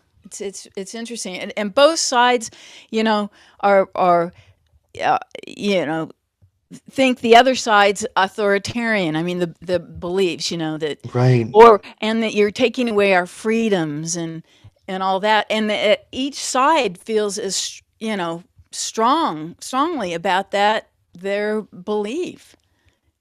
And I try to be open-minded and see it, but I just, you know. Well, that whole thing with alternative fact, that just put it in such such relief when that term was inadvertently coined, because that just shows the absurdity of it. You know, there's only, you know, a fact is a fact, and is demonstrable. So, but now a fact is no more than how assertive you are about asserting it. right. So, and if you scream louder, then your fact is better than the other guys. One other thing I just want to get off my chest here is, you know, the whole idea, and believe me, I support women, but boy, there are some really outrageous women out there. When we were thinking, yeah, we need to get a woman up there. Well, I'm sorry, Marjorie Taylor Greene. I mean, I, or Sarah Palin for president. I mean, these people are just as bad as men. So can be. So, Here, here. it's not just a gender thing anymore, Then we had Trump talking about fake news and people, I don't know, all of these people that don't believe what's in the mainstream media and turn to Fox News for their news and for their opinions. I just don't get it. It's Smug in their jaded expertise, right? Yeah, they've all been hoodwinked by this con man. And how the hell did this happen? Dave. You remember in school where they taught you about English comprehension?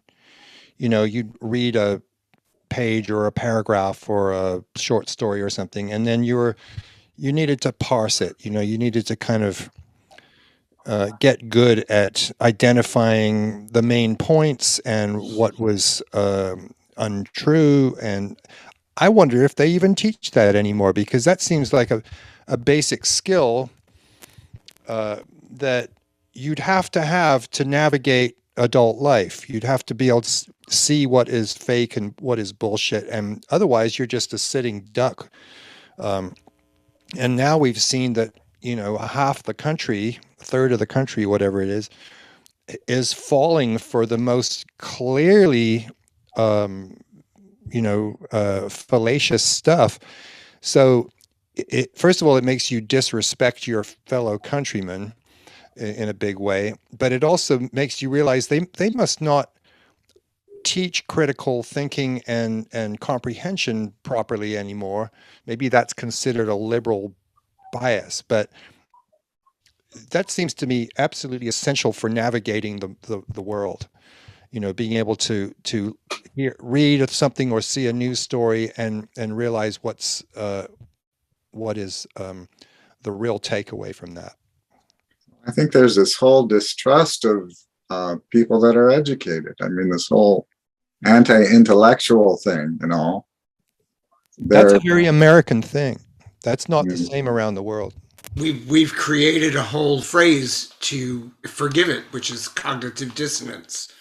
We don't have to understand. We can just show up with an opinion on something, and because it doesn't comport to somebody else's understanding, it's just cognitive dissonance. All right, we have Mark. Did you already talk, Mark, or do you have more to say? Well, I had planned to say, go back to what Bob was talking about with regard to borderline, and how Joni could probably have written this just off the top of her head. But I just wanted to say that I've been really, really enjoying the archives because it shows her process. You see some of her process, that these songs don't come out perfect every time. Like some of those lyrics that she originally had for A Case of You. Yeah. All I Want. All I Want. I heard that. Yeah. I heard those today. Silly as a fish.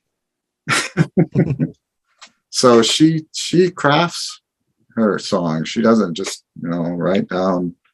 And we've seen her lyric sheets sometimes where she's crossed things out and written things over it. But this song is so perfect. I mean, it's like Bob said, every line you can go down the line and they're all great. Anyway, I'll shut up now. All right, we have Chris and then Jack and then Sue on the lineup. And Jim, did you have your hand up also? Did I skip you? No? Okay. So Chris, Jack, and then Sue. We've mostly covered everything I was going to bring up in terms of just the discussion about conflict and the sense that this is a timely song. But I did want to also speak back to Bob a second with regard to, being from New York and rooting for the underdog, St. Peter's Peacocks against University of North Carolina. I was rather enjoying reading the catchphrase that said, North Carolina can't take the cock. Worked for me. Well, Tampa can. Yeah, Let me just put that out there. And, Tampa can. kudos to St. Peter's, the first 15 seed ever to make the Elite Eight. And they have nothing to be ashamed of. They should hold their heads up high. They were amazing. From Jersey City. All right, we have Jack and then Sue. Yeah, a couple things. First off, I agree. I can't think of a song that sums up the human condition more succinctly than this, unfortunately. And I remember, I think it was actually probably still during the Obama years, when Mitch McConnell had taken the stance that, he was going to block virtually everything Obama tried to accomplish. And I was driving down the road and I had my music on shuffle and this song came on and it just hit me like a brick. I like pulled off the side of the road and just listened to it. And it to me, it sums up the state of the United States really since that time period. It's really sad how much of a borderline our country has become. But one line that's to me is so simple and yet it probably impacts me the most personally is in the very beginning when she says running down the table is a borderline. And, that could be a conference room or a boardroom table. But to me, I kind of grew up in a dysfunctional family. To me, that's our, dining table, Wow. that we're, my parents. Thanksgiving. What's that? Thanksgiving with all the relatives in town. Yeah. And, my mom moved out when we were young. Left us with my dad, and my dad was kind of mentally abusive, and it would be him against us, young hippie types. And so, yeah, that it's a simple line, but to me, it really hits home when I hear it. All right, Sue, you're next. Just wanted to chime in on the whole idea of how Joni crafts her songs. And when you were talking about how she changes the words so many times, did anybody ever see somebody found some of her notepads in London somewhere when she was writing Ludwig's Tale? Oh, yeah. Judgment of the Moon and the Stars. That song looked nothing like it ended up. Those lines that she had in that, it was a scribble and stuff, looked like a totally different song. And then it came out, with the song that it was, which is a brilliant. Oh, there it is. There you go. He has it right there. But yeah, she is a craftsman. And the other thing I wanted to say is like, what did you say, Robin? That they're like men. They're like a man, right? Your friends, or something like that. It's not my friends, but there are women out there. There are women out there, yeah, who are that more like are men. just awful. Well, it made me think of this great story of Rolling Stone or somebody was interviewing Dylan, and he was talking about how women kind of dress up like whores when they're playing, and they can't write and all this stuff. And the guy says to him, "Well, what about Joni Mitchell?" And he goes, "She's a man." Oh. That killed me. I was like, "Oh my God, that's terrible." No, but it was just really funny, So To be fair, he said she's kind of one of the guys, or no, something like that. I don't think it was like that. It was more like she was a man. Yeah. Yeah, I thought he actually said Joni Mitchell. Well, Joni Mitchell's a man. Yeah. Something Right. close to that. That's what I She's thought. more like a man. She's more like a man. Yeah. What did the line mean to y'all where she says, "Can we blame it on the smoke?" This borderline. I thought she was talking about pot. Pot, 'Cause they were marijuana. getting high, Oh yeah, What I thought. Oh, okay. because it altered state. You know, Interesting. are we arguing because you're high? You know, Matter Kingdom on, just, And this I is mean, a whole. Oh, go ahead, Sue. sorry, no, I just wanted to say that the whole idea about joining the tribes, I think it's digression in a way. It's like, I really believe in this idea of spiritual evolution, where we're trying to get to a more peaceful type of world, and if we digress back into tribes, that defeats the purpose. Right. And I'm not sure. I mean, I don't know. Maybe it's more of an arc than a circle, as far as, or as an evolution as far as getting to a better point. Maybe it goes up and then it goes down. I don't know, but it doesn't really look like we're spiritually evolving right now.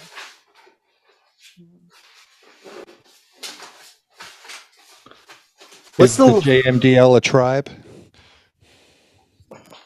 Absolutely. Yeah, we're the good ones. Exactly, we're the good tribe. Or as they call me, that crazy Joni lady. How can you find fault with this group? Just ask us. Yeah, right? Another great line is Sue, how she was talking about church or nation, team or tribe, just all the different boxes that we feel like we have to put ourselves to. It's interesting because as even gender identity is more in the discussion now, with being non-binary or transgender. I think it's great to have these discussions, but on the other hand, let's not lose sight that no matter how we identify, we're human. So, I don't know. David? Yeah, I just wanted to. Where did y'all hear the story about the swan on the grass? I had always heard that line, that lyric, as a swath cut on the grass, like the lawnmower making this side of the lawn the other, and neither. And I would also hear swan caught on the grass, but neither of them made any sense to me. So where did that? How did you learn about that swan? In an interview. Yeah, I think it was an interview. It was an interview that they did with her, and they asked her pointedly, what's that all about? And she said, well, it's just something I saw. It might have been one of the Canadian ones. I think she was driving down the road, and there were these people gathering, watching. There was a man, that was teasing the swan. I seem to remember. Swan could take that man out. I seem to remember an episode of the TV show Picket Fences that had something to do with a swan.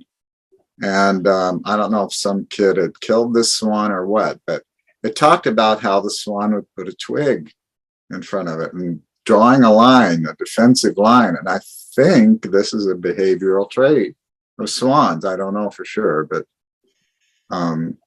as if thinking makes things so. Which I catch myself with that one every once in a while. But what it's worth. Two more lines that just jumped out to me is, why are you smirking at your friend? Like, really? Like, and then everything we deface and everything we defend. It's the borderline. All right, David, your hand was up. Did you already talk? Okay, we have Jim and then Dave.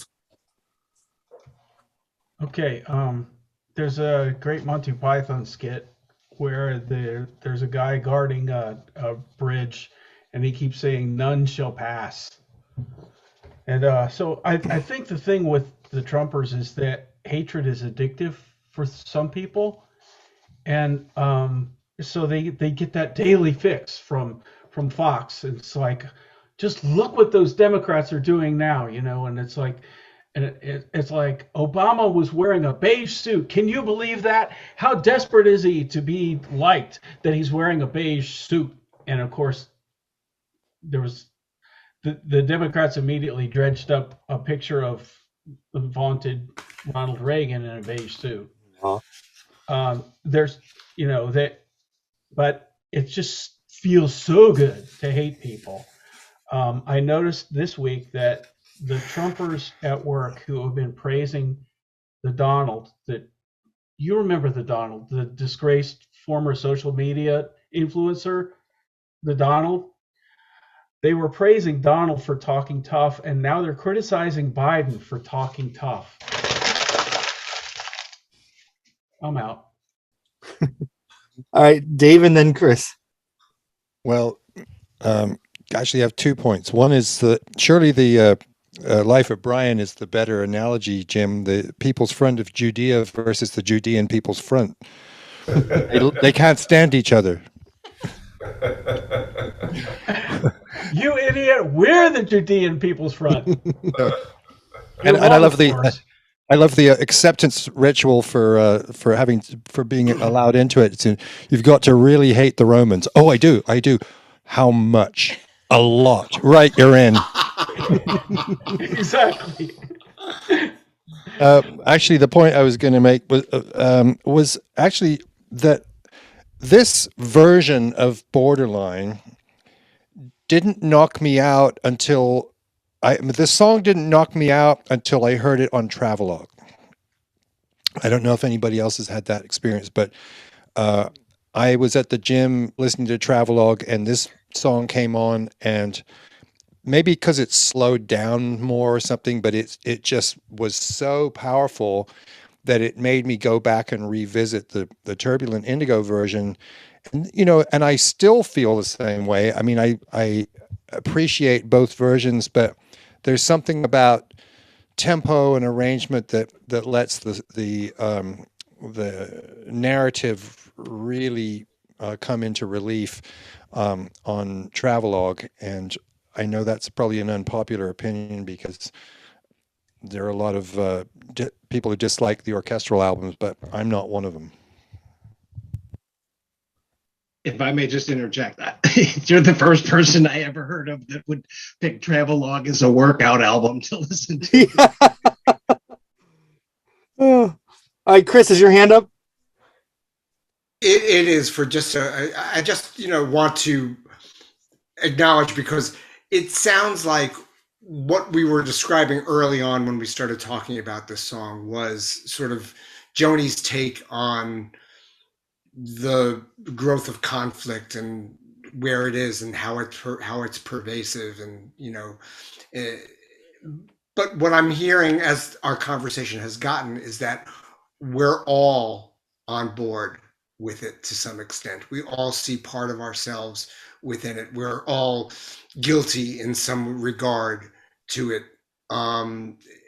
We're not proud of it, certainly, especially when somebody's holding a mirror up to us, right, and showing ourselves. But we're all capable of creating and extending those borderlines. And I'm really happy that this song exists to remind me to be vigilant of that, because what I've come to prize more than most anything, even as a result of knowing some of the caution of what this song gives me, is to prize objectivity more than anything else. And sometimes it's very difficult to listen to the other side, to even just do the litmus test to make sure you're following that path, to make sure you've got both sides,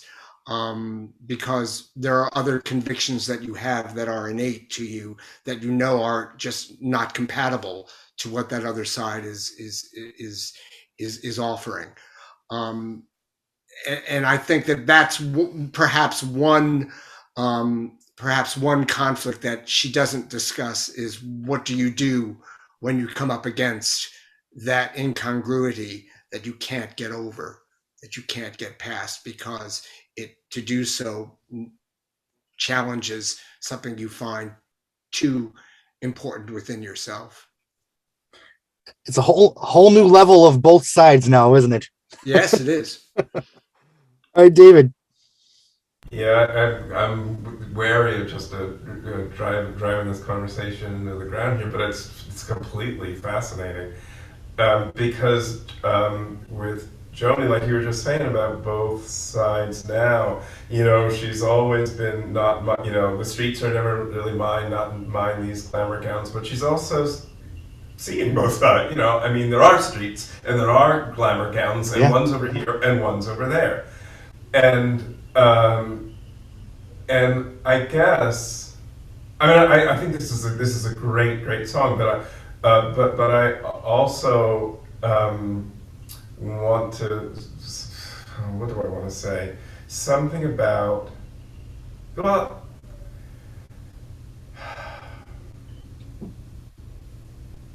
she was not the only black man at the party. There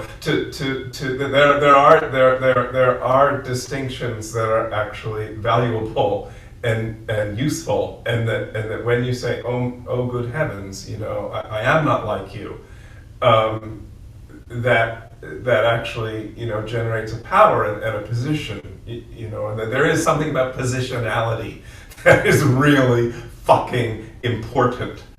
And I'm kind of speaking as I'll get all academic here if I don't shut up soon. But I just want to say, it really is important to make distinctions, unless you're gonna join the ashram and live and carry water and die. Maybe. David, I agree. I think some borderlines are necessary, needed, important. That's society. What side do we fall on? All right, Mark, then Bob. Well, I was just thinking about the lines from Sloshing Toward Bethlehem. The best lack conviction, given some time to think, and the worst are full of passion without mercy. And with regard to what David said, and also some of what I don't remember I was going back to what Chris said about objectivity.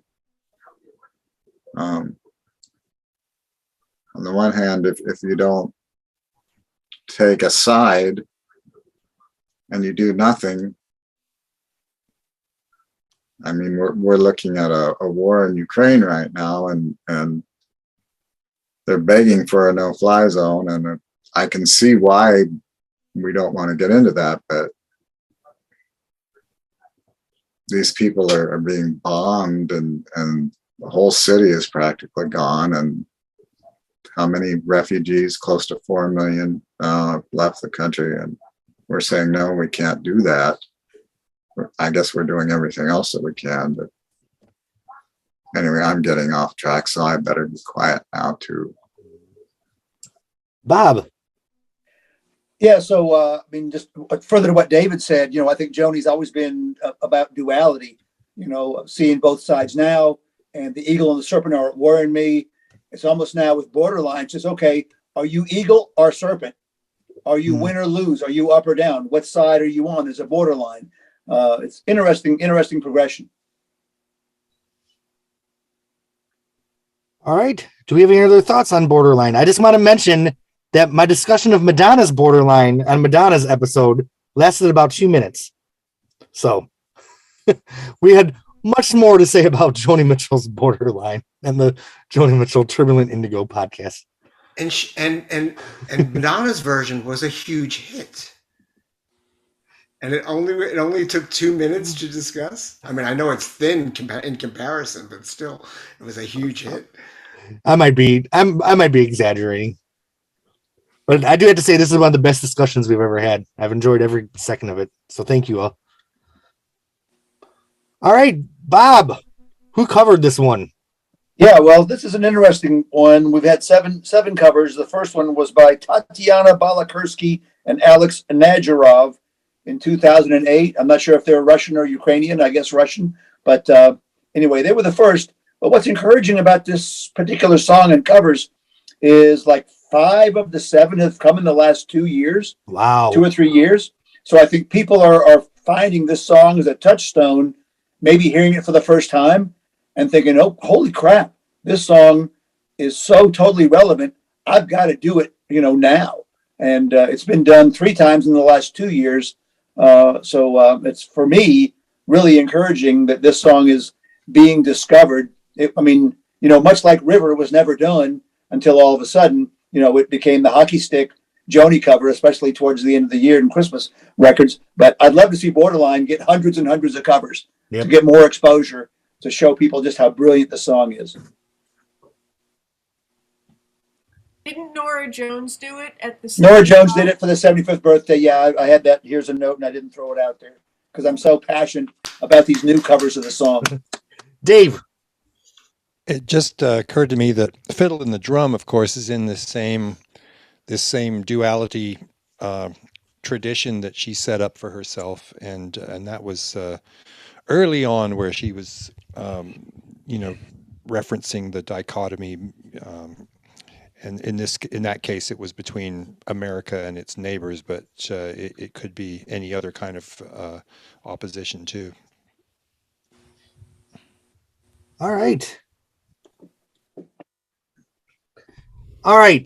So the last time David Crosby showed up on Phonogenics was also from 1994, because he sang harmony on Stevie Nicks' Street Angel album on the song Street Angel. So David Crosby kept coming into my life in 1994, first through Stevie Nicks and then through Joni Mitchell, because he was a co-writer of the next song we're going to discuss, Yvette in English.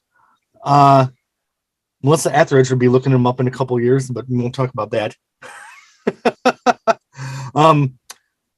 So after 3 very heavy songs, we have a little bit of a palate cleanser here with a story of a French cafe. I like this song, but after the 3 that I really, really love, I don't love this one as much, but I love it. I don't love it, if that makes sense. All right, Jim, let's get Yvette started. Okay, sure. The story was that Joni had writer's block, and Crosby faxed over to her what he had. Oh. And so these lyrics came curling out of her fax machine in her kitchen, if I remember. The Dancing Clown Kitchen? Who wants to pick up the story there? Because I left out the juicy bits. Oh, I like some juice. Well, I mean, Joni says she school marked on it, redlined a lot of stuff and obviously made a lot of changes to it, and they bounced it back and forth, before they had the song. I love this song. I think for me, it's almost like a little mini movie.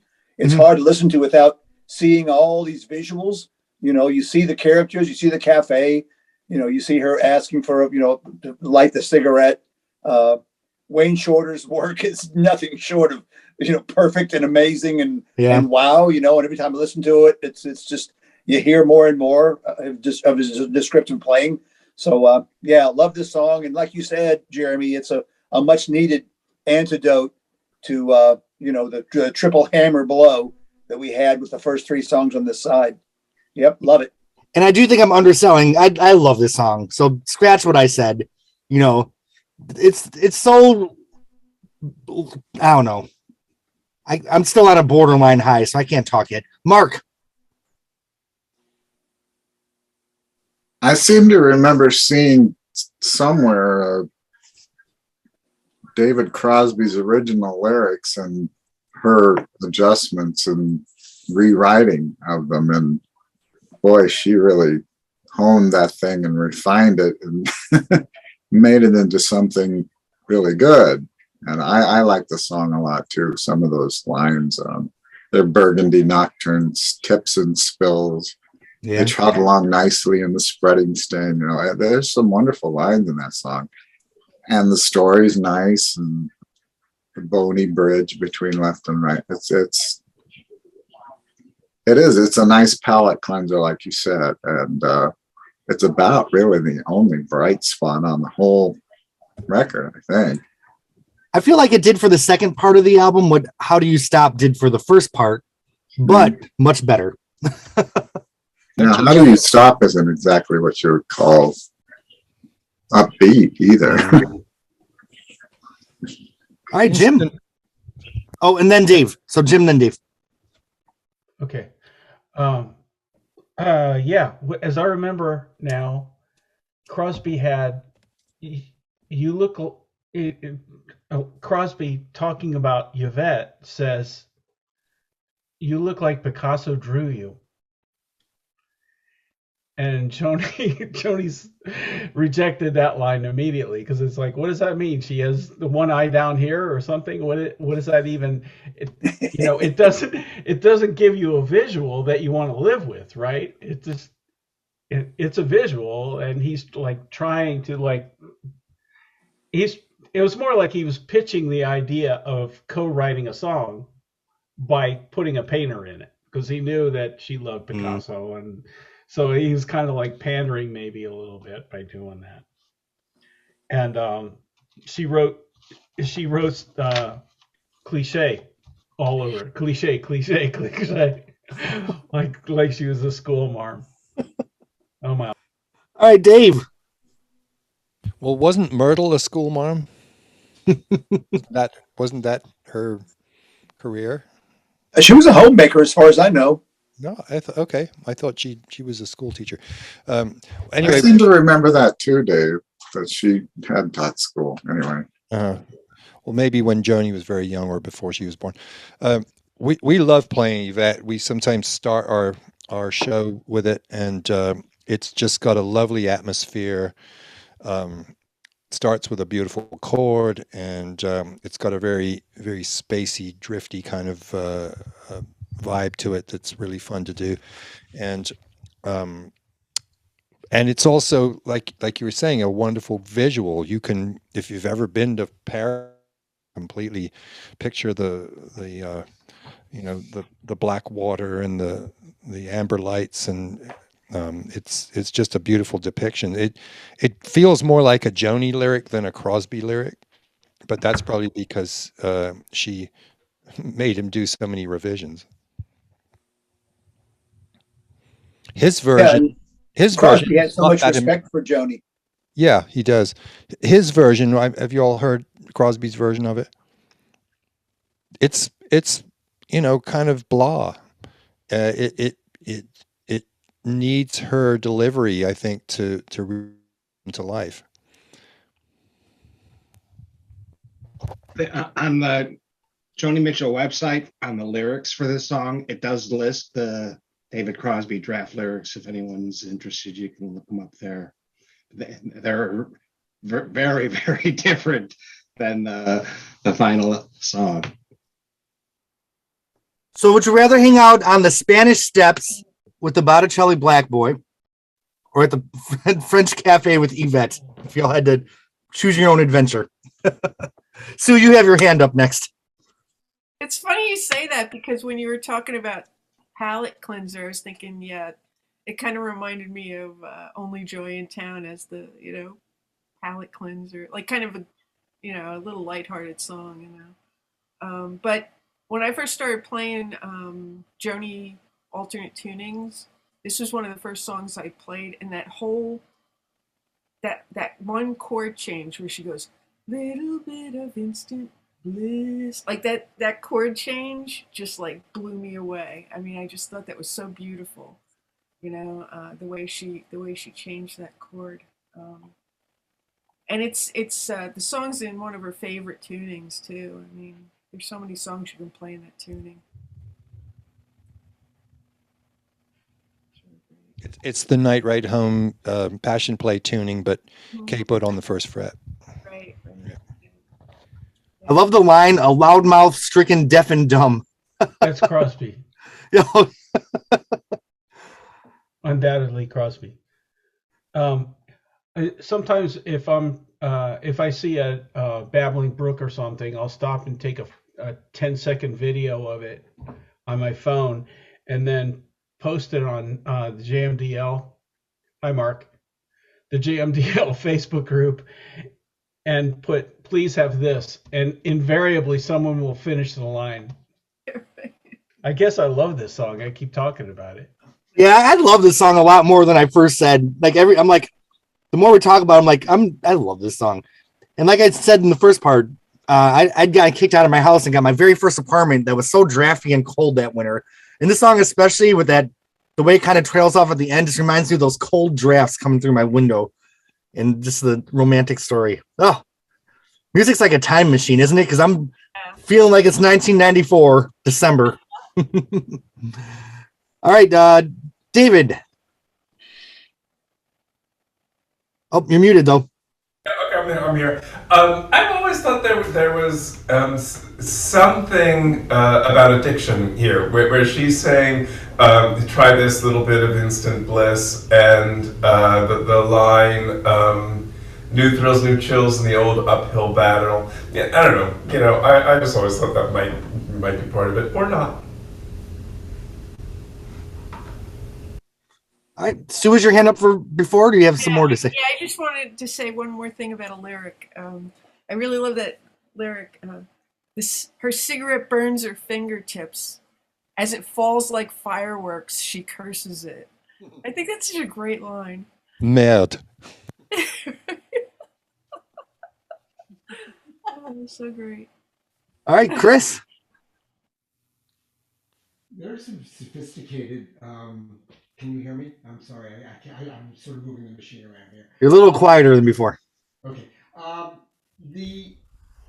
How's that better? Yes. Okay. That's why it's this microphone now.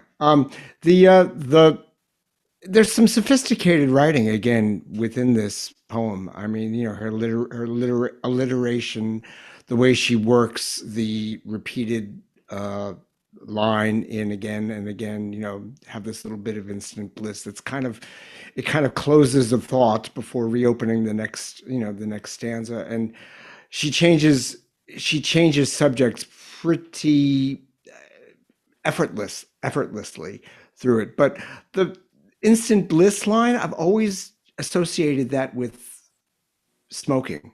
That's instantly, every time she would ever light up a cigarette in her 60 years of smoking, I have a feeling that that's what she felt on that first drag of a new cigarette. And so for me, every time I hear that line, that's what I think of. I see her drawing on a cigarette. I would agree with that. I guess I figured it was pot, but of course it's not. It's in a sidewalk cafe, and it would be a cigarette, and she's just lit it up anyway. So, yeah. Yeah, they weren't in Amsterdam, right? It would have been pot then. Joni is so smart to have Yvette speak in broken English too.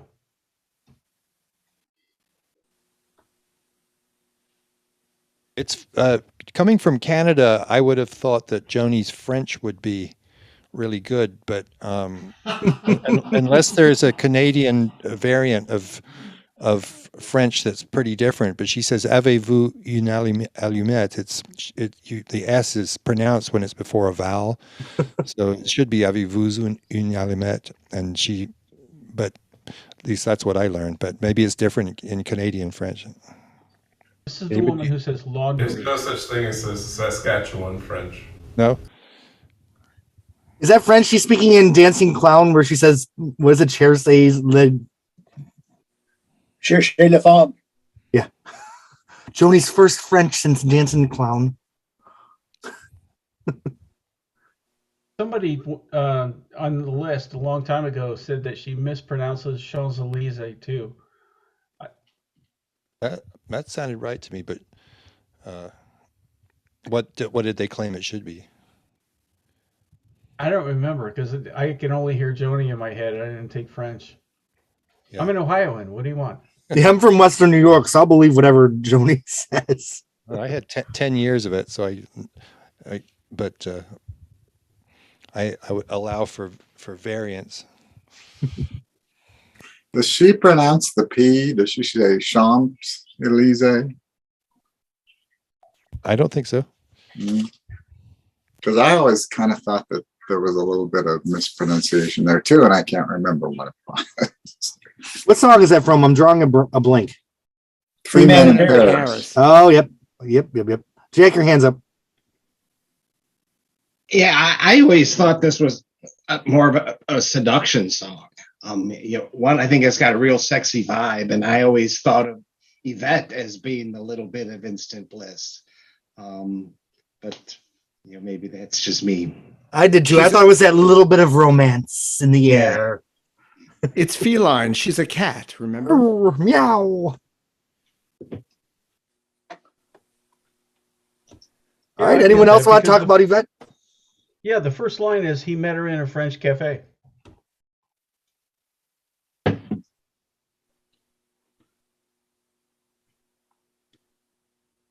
Therefore,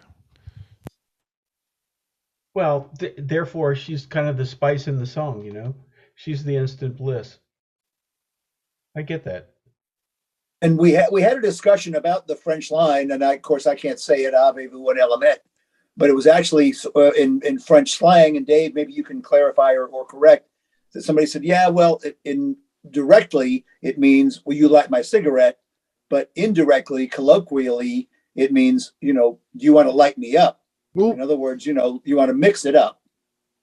okay, Like, you got the time. that's a new one for me. It just means got a match. Okay. But yeah, maybe colloquially, who knows? All right. Any Do other you thoughts have a on? light? All right. Any other thoughts on Yvette? Bob, did anyone cover this one? 5 covers. I'm calling David Crosby was first to the punch with his Thousand Roads version in 1993, which is obviously not as good as Joni's, but it exists. So, he co-wrote it. So if you rule that out, then the first cover would be Simon Green, London singer in 2004. But 5 covers of the song, maybe hopefully more. It's a nice little tune. People should do it. Did Joni write all the music, or did Crosby have a hand in that? Good question. Not knowing anything, I always felt like he had nothing to do with the music, but I know nothing about it. That was just my guess. So someone needs to find out so we know. I mean, it sounds like her chords and her type of melody, but Stu, find out when you're in Vegas. I will, because Sam Stone's going to be there and he knows everything. So he actually posted the David Crosby lyrics underneath the Joni lyrics. So he may know about the whether he had any chords to it at all. I know this is a weighty statement, but I feel like part 2 of this album just couldn't be any more perfect than it is. I'm so glad we had this discussion on a separate night because there's just too much to dig into here. Yeah, you can't do this in one. You could, if you started at noon, maybe you could do it in one day, but certainly not at 8 o'clock at night. I don't think my soul could handle it though. I'd just be devastated. It's heavy stuff. All right, Chris, do you want to do a sound check before we move into our last song here? And when we are taught the Book of Job in religion classes in Catholic school, we're basically told that Job is arrogant and should not be challenging God to make demands upon God. So we are led to believe that he is somehow less sympathetic a character. However, Joni has taken Job, and by creating the chorus singers that come in and otherwise confront Job during his rant, she calls them the antagonists, and that then makes Job the protagonist, which makes me feel a lot better because I always felt that Job was given a bad rap by our religion teachers and the clergy. So at any rate, this is a really, really, I think, very dense song. I think there's a lot going on here. She pulls out, and Dave, you can talk to this a little bit more than I can, certainly, but I think she pulls out every bit of guitar chops she has. All of her work is in here. There's picking, there's strumming, there's harmonics, there's all sorts of stuff going on in multi-layers. There's another guitarist who comes in and playing something called an orchestral guitar, which I don't know what that means, other than it might be something synthetic. In this performance that I'm going to attempt, and I apologize for it not being as well rehearsed as it might have been, but I suffered a really terrible head cold over the last week, and this is the first day that I'm actually a little bit clearer.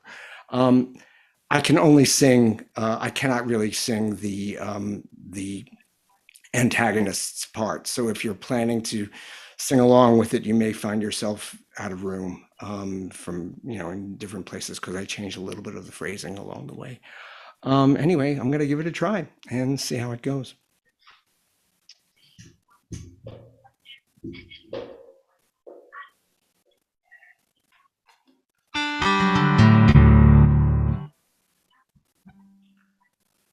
Let me speak. Let me spit out my blueness. Born of grief and nights without sleep, festering flesh.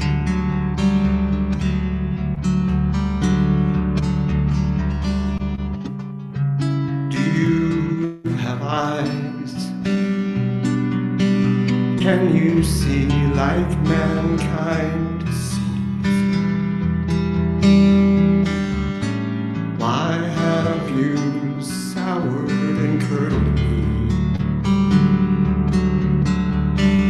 Oh, you tireless watcher, what have I done to you that you make everything I dread and everything I fear come true?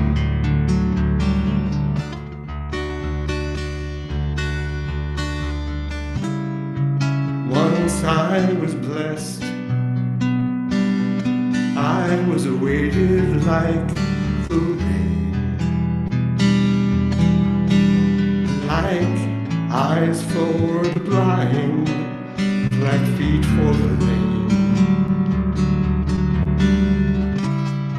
Kings heard my words, and they sought out my company. But now the janitors of Shadowland flick their blues at me.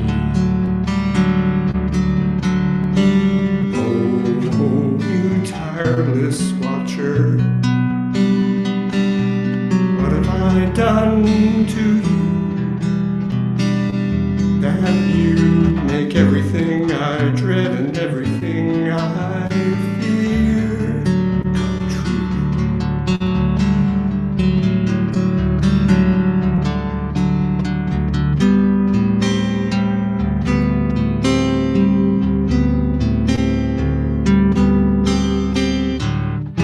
I've lost all taste for life. I'm all complaints. Tell me, why do you starve the faithful? Why do you crucify the saints? And you let the wicked prosper. You let their children frisk, my dear. And my loves are dead or dying, or they don't come near.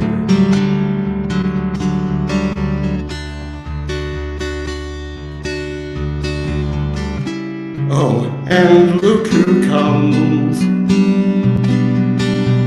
to counsel my deep distress. Oh, these pompous politicians, what carelessness! Breathtaking ignorance, adding insult to injury. They come blaming and shaming and shattering me. Oh, you tireless watcher, what have I done to you that you make everything I dread and everything I fear come true?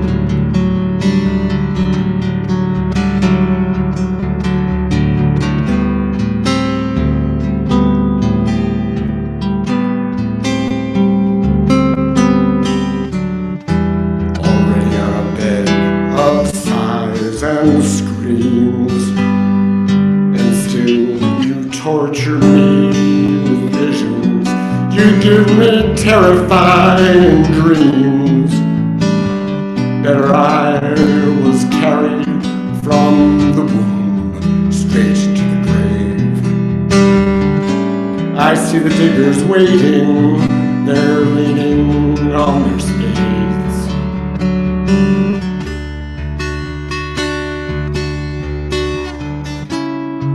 Where is hope? While you're wondering what went wrong, why give me light and then this dark without a dawn? Show your face, come on, help me understand.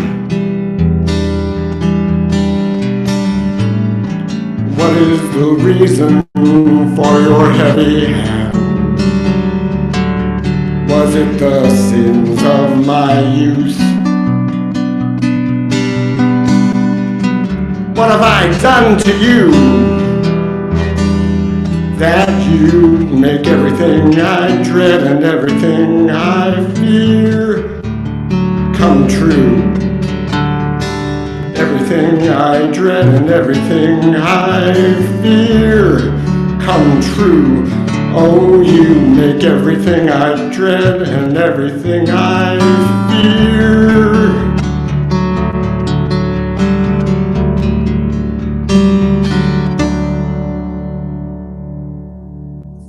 Yeah. It's Chris. Really great.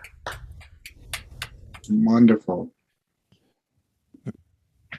Well, you know, that's like doing a triple gainer off the high dive. You know, you get bonus points for difficulty. Yeah. Yeah, it's a pretty it's an intense song, that's for sure. Thank you. Chris, I think I cut off like the first 15 seconds of your story. So I believe you just said that you're going back to your Catholic days with the line that I missed. I was just explaining that back when we were taught the book of Job, we were told that Job was arrogant and he was not to be trusted. And I was glad to see that Joni made him a protagonist rather than the bad guy in the story. Wonderful. So in Phonogenics, Chris has Sire, Sour, and Paprika Plains under his belt. Wait, and I also did. I did a third one, didn't I? Yeah. What was the other one you did? It was on Slouching Towards Bethlehem. That's right. Yeah, I picked the light stick. I stole your overhand on that because I liked how you did that. So when I played it the week after, I used that. It's so much easier. I can't do that claw thing. I'm sorry. I can't. My fingers are too stubby. I can't do that. All right, Bob, it looks like you're starting this one off. So, Sire of Sorrow, you know, most religions try to answer a couple of key questions. You know, why are we here? What happens when we die? And why do the righteous suffer? And why do the wicked prosper? That's where Job comes in. 100% of biblical scholars will say that the book of Job is a total fable. Of course, there are some of us, me included, that say the entire Bible is a fable, but I won't go there. I would say that, you know, that Job is a fable written by 3 different writers. If you ever read the full book, which is not a long book, you can definitely tell where one writer drops, another writer picks up. Full story, God and devil make a bet. You know, devil says that, you know, if I can make your biggest follower, you know, curse you. And God says, okay, well, here's a guy. He's rich, great family, has everything going for him. Have at him. So, you know, the devil takes everything from him, kills his family, takes all his possessions, gives him boils. And, you know, poor Job is sitting in the rubble of what he had in his life, scratching his boils with a piece of broken pottery. And that's where that's where Joni's song picks up, is this part of it where Job is wondering, well, what's, how could this have happened to me? I was a righteous man, a God-fearing good man. How could this have happened? And then, of course, here come the antagonists to give him all the arguments that people still, give. Either your predecessors sinned and you're paying for those sins, or you must have sinned and you're paying for those sins, or whatever. I mean, the question with this song is, given that Joni, what she has gone through the past couple of years, is she casting herself as Job? Yeah, I don't know. She's, as she's suffered, is she sympathizing with what Job has gone through, losing fame, fortune, husband, a baby, right? Is she casting herself, as Job? It's a really, really good song. Very, very complex, as Chris said, and hats off to him for tackling this song. So that's all I'll say for now. Okay, we have David, then Sue, and then Chris is the first lineup. Okay, I'm unmuted. Well, I always thought from the first time I heard it, and this did come out in the 90s, that this was about AIDS. And it's certainly, I mean, line for line, it's like, oh yeah. It's one of my very, very favorite Joni songs. I just think it's one of her best songs ever. I think every line is fabulous. I love the kind of, after the first stanza or whatever, the snap comes in, that it's got this snap rhythm going with this utterly miserable lyric, with this kind of peppy little drive going through. And I don't know, so I'll just say, I just think line for line, it reminds me of the AIDS epidemic. And for me, when it gets to the line, was it the sins of my youth? I lose it. I think, Joni, you did it again. I think it's a great fucking song. And also, I believe on the orchestral version, which I also never listened to, never ever, I will before we cover it, but it's the gay men's chorus that back her on this. I think that's true. So. All right, we have Sue and then Chris. Is it raining? So yeah, I was going to bring up the issue of Joni's illnesses that she's had over the years. Have been pretty debilitating for her, and I was connecting it too with sex kills. Doctors' pills give you brand new ills, and the ulcerated ozone, these tumors of the skin, and I think that I'm not really sure when this started to happen with her, but she started getting post-polio syndrome at some point too, and I really think that a lot of the stuff that was going on with her brought out this song. And of course she does use the Bible a lot for the basis of her songs sometimes. And I mean, I really think it's a great song. I found it very hard to listen to sometimes. It's not my favorite album on this album, or favorite song on this album, but it definitely fits into this whole Turbulent Indigo and the different types of songs that have gone on in this. I mean, so intensely serious about just being human. Yeah, so that's all. That's about what I wanted to say. Thanks. I will say, at the risk of making myself sound like a simpleton, sometimes these very literate Joni songs are a little bit over my head, and that was kind of the case with this one a little bit. It was just a little too meaty for me to fully dig into. Whereas like something like Borderline, I could probably sit here and talk about it for 30 hours.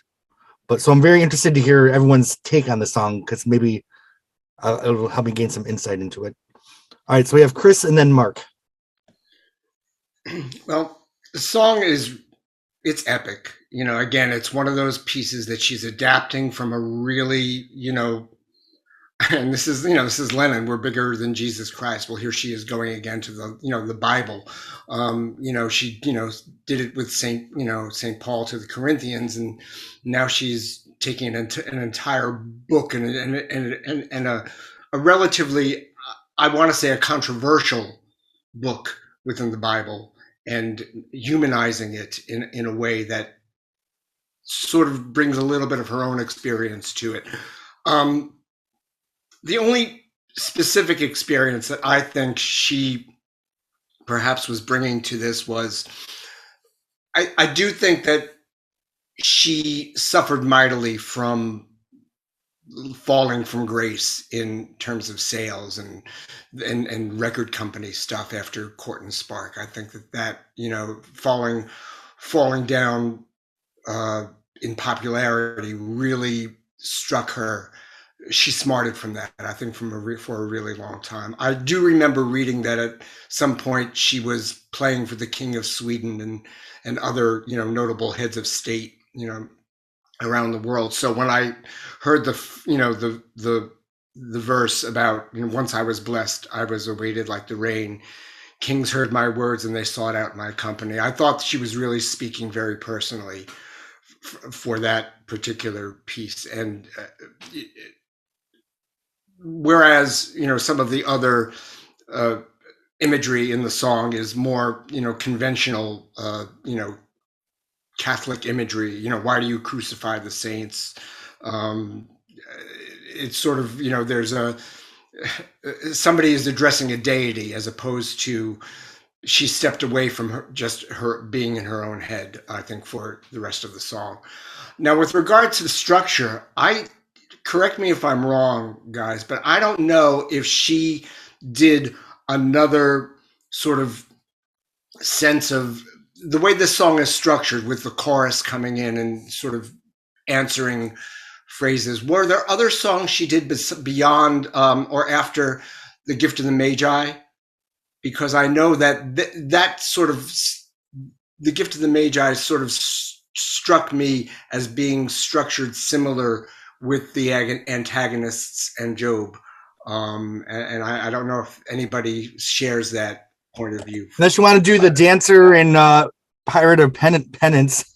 The back and stop forth. it. I knew I was going to get yelled at by somebody.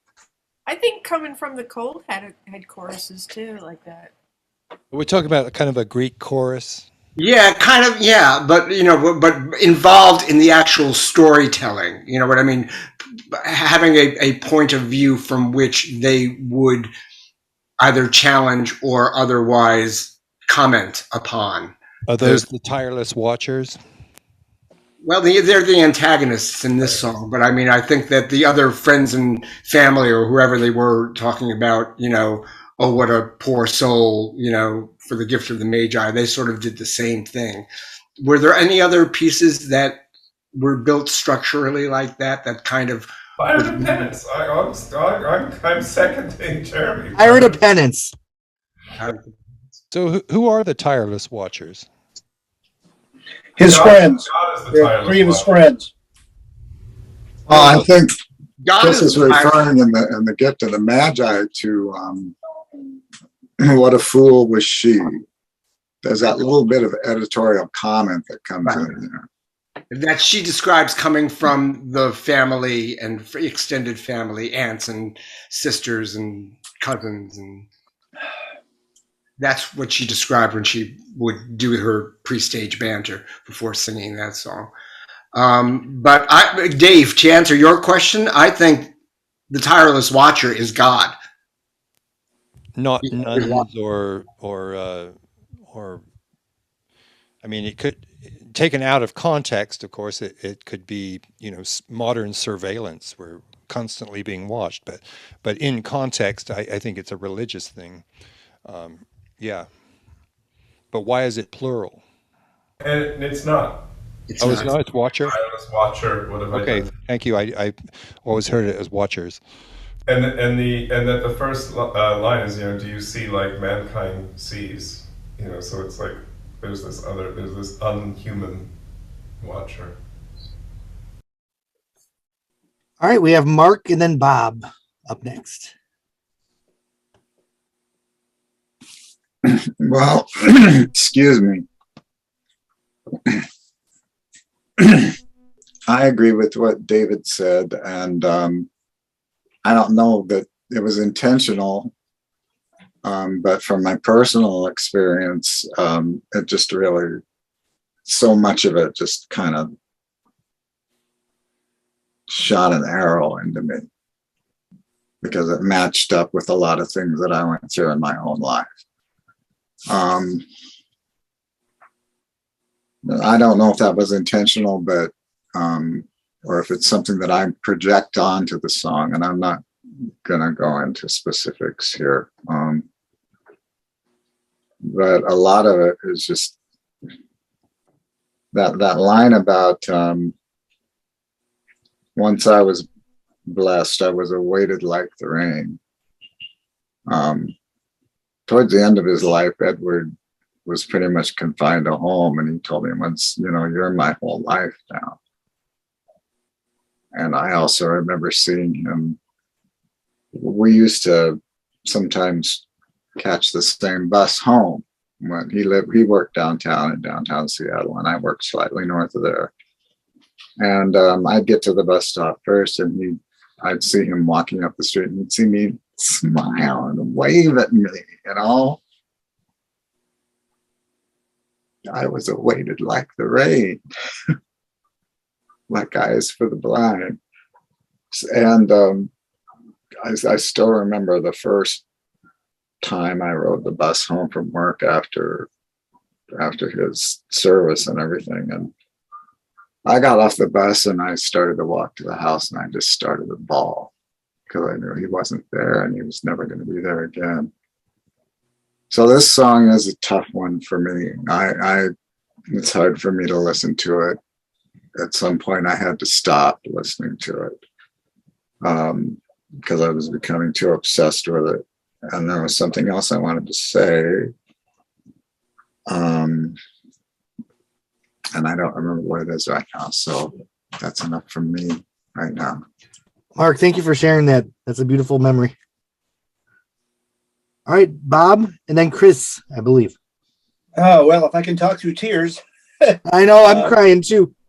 David, Mark and David, my heart goes out to you both for what you went through. I was doing community theater, and I lost some of my friends that I did theater with during that time, but I'm sure it has no comparison, Mark, to what you went through, and David, I'm sure. So anyway, we all love you, and I appreciate your viewpoint on this song. Wow, wasn't expecting to say that.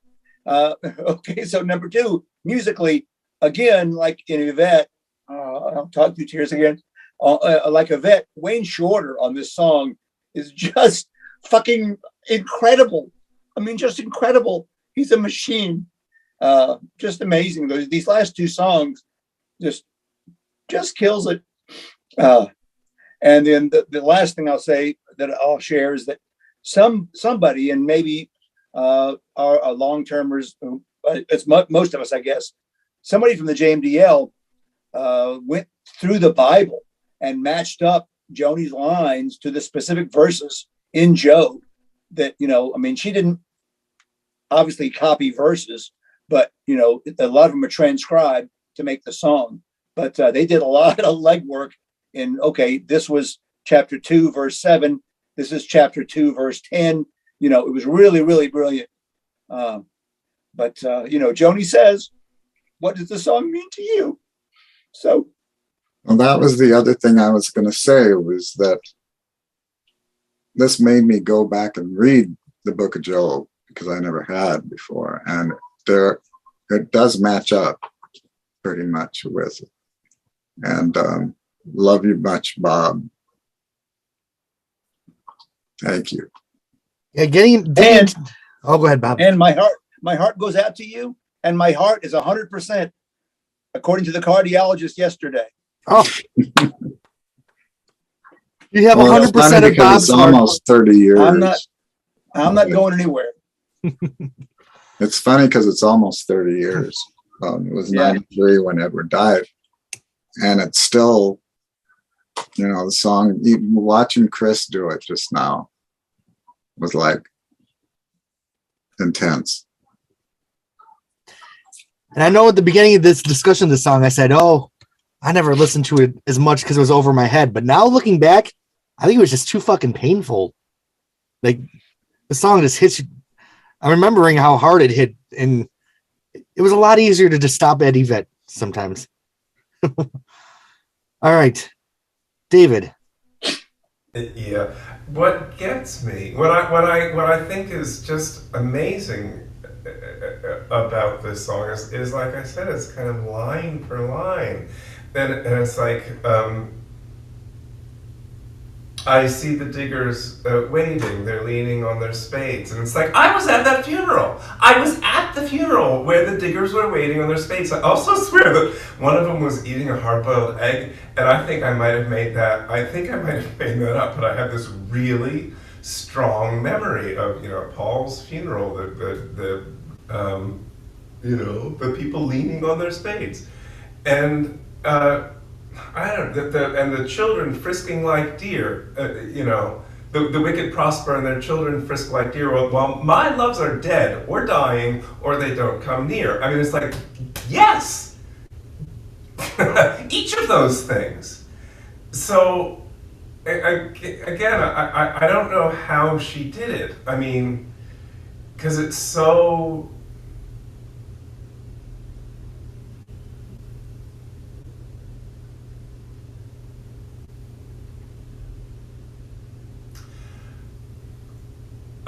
I will say particular to the subculture. I mean, it was particular to gay men, and to have that kind of clarity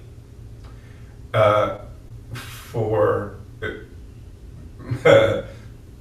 people that she wasn't one of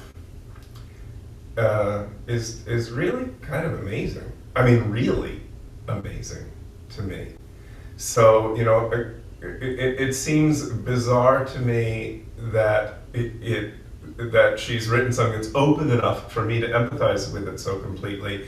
And it also seems bizarre to me that she could write something that was so particular that I don't have to, work to empathize, if that makes any sense. But, I'll just say again, I love this song. Unlike as, Sex Kills, which is I also think about AIDS that I can't stand. I really don't like that song, but I love this one.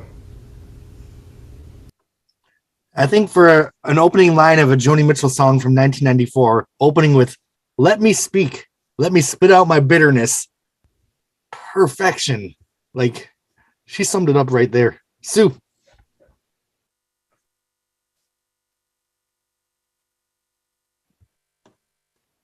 You're still muted. And again, I really love this conversation because I was dealing with a friend of mine not too long ago who was grieving, years and years after her partner had died.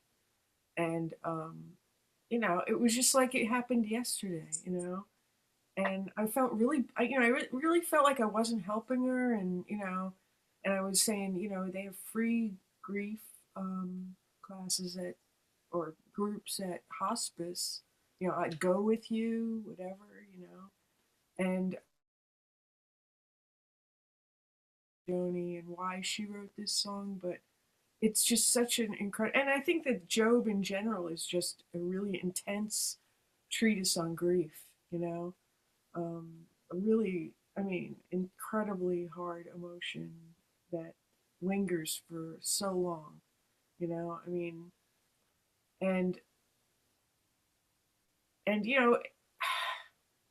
it's another one of those songs where she's acting, and she's putting everything into it, I think, the way her voice has changed, the way she produced this, and thank you for mentioning Wayne Shorter too. It's just an incredible, another one of those incredible things like Ludwig's tune, that can just slay you. But from talking to my friend for the last couple weeks, part of me at first was like, wow, why is she mentioning this now? I mean, that's a long time ago now, but I realized that it's like yesterday to her because she still thinks about him all the time, and she even went into this whole thing about, do you think he knows I care still? Do you think he's there? And like, how am I supposed to believe in this? Maybe it's not real, but I really want him to still be there. I'm like, oh my God, what do I say? I have no idea what to say to people when they're, but I just tried to be a friend, so, but yeah, I mean, it's a very intense experience, and, Joni's always there. I don't know what it is, however we're feeling. It's just too amazing to me. I'm just so happy that, and then the other thing is, like, here we are sitting here talking about this. It is about Joni, but it isn't about Joni too. It's just about who we are and how we feel these things. So incredible. And Sue, my guess is your friend probably needed you to hear more than to speak, so you did exactly what she needed. Yeah. I bet just by being there to listen. Mm-hmm. Yeah, I hope so. Yeah. Yeah, it was pretty intense. All right, we have Jack and then Mark. Yeah, I know we'll cover it in a couple more sessions, but I just have to give a shout out to the Travelogue version of this song, which I like better than the album version. I think the Greek chorus she has on Travelogue really plays the part of the antagonists really well, and I think they're both great versions. I just happen to like the Travelogue one a little better. All right, Mark, is your hand back up or was it up from before? It's back up. Okay, perfect. Well, first of all, I want to say to Sue that one of the things that really helped me was I had to have a very, very, very good friend. And Melanie, I've talked about her quite a bit on the JMDL. She's another Joni fan. But, and she would just listen to me. And she could listen to anything that I had to say, And that helped me, I think, more than anything. So, yeah, you were right to do what you did. That helps more than anything. Somebody that just will let you unload, basically, And not everybody can do that. Some people couldn't. I discovered some people just couldn't take that on. But anyway, the other thing I wanted to say was after I read the book of Job, it pissed me off. It really pissed me off. I thought, why the hell should I believe in a God that would do this to a man just to test him? It was like, no, I don't get this at all. Anyway, that's it. All right, Jim, you're up. One of my favorite things that Joni said was that she read or skimmed, I'm not sure which, the King James Bible and came away thinking, what's so great about the King James God? Because he's vain and violent, just like the devil.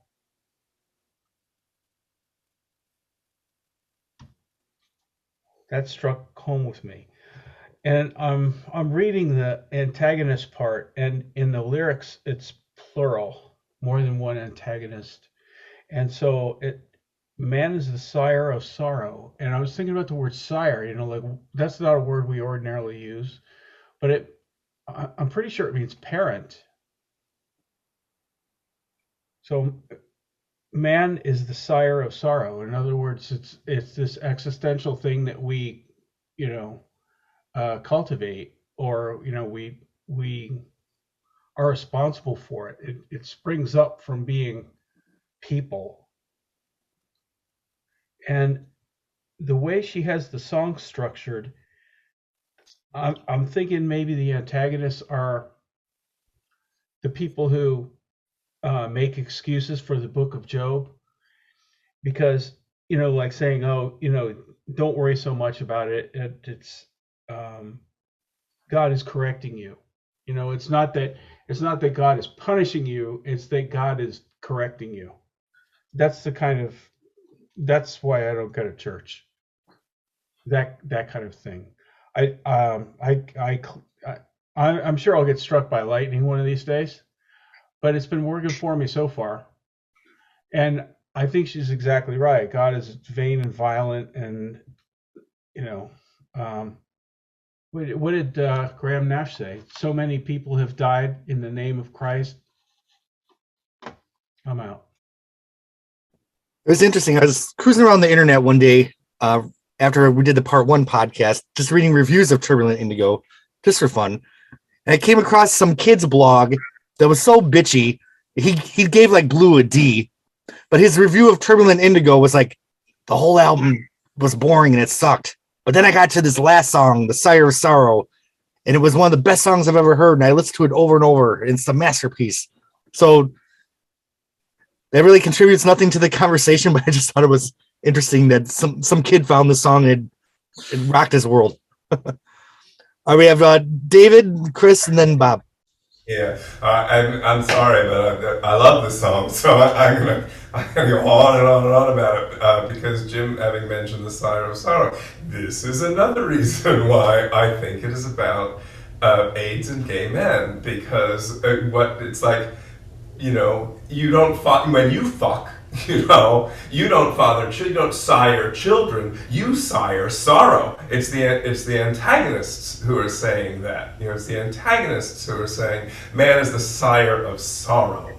And it's like, oh, fuck you. And so all the antagonists are saying it's your own fault, it's your own fault, it's your own fault. And all of this actually mirrors exactly the shit that, you were hearing at the time. And really, I probably won't shut up. I mean, I love this song. I love it, I love it, I love it.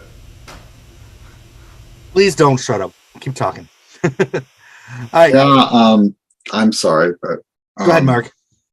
One of the things that struck me too was these people that were saying that AIDS was a plague visited on gay men for their sins, was it the sins of my youth? And, to have that directed at you, I didn't try not to dwell on it too much, but to have that directed at you, to have somebody saying that they wish you were dead, basically, and everybody else like you is just, you can't dwell on it. You can't, I mean, you can live your life feeling angry and upset, and I do feel that I'm an outsider, still to this day, but you just can't do it.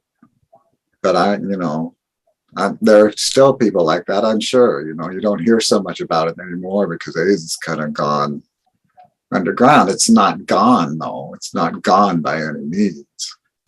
I mean, I'm taking antiviral drugs, I have been for 20 years or something. Well, not quite 20 years, but for a long time. And my husband's been taking them for longer than that. So it's not gone. But anyway, I better be quiet now. All right, Jim. We have Jim, then Chris, and then Bob. If it's any consolation, the people who were saying that kind of thing were the evangelicals on the 700 Club, and they were, while they were saying that kind of trash, they were also saying, send us money because we're going to uplift the people in Africa, and it turned out that they weren't doing that at all. So consider the source, I guess, is what I'm saying. All right, Chris, and then Bob.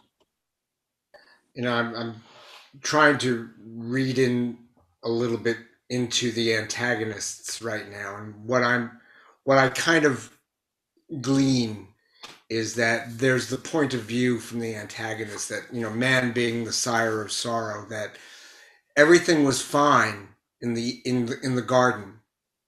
Man created this for themselves. This is all because of original sin. This is all that Saint Augustine crap. I mean, even to the point where she says, man is the sire of sorrow, sure as the sparks ascend. Obviously, the sparks, I believe, are hellfire, damnation. I mean, there's all of that trope is here in this song, and I think some of it might be editorial, but then again, if that exists, where somebody actually took line by line all of the pieces of it and was able to find within the book verification, I'm still thinking that there's a little bit of an application here for that after the scripture, after the book was closed, a little bit of interpretation going on here. Evil is sweet in your mouth, hiding under your tongue, like the serpent. I mean, this is there's so much malevolent imagery that is classically driven biblically out of this.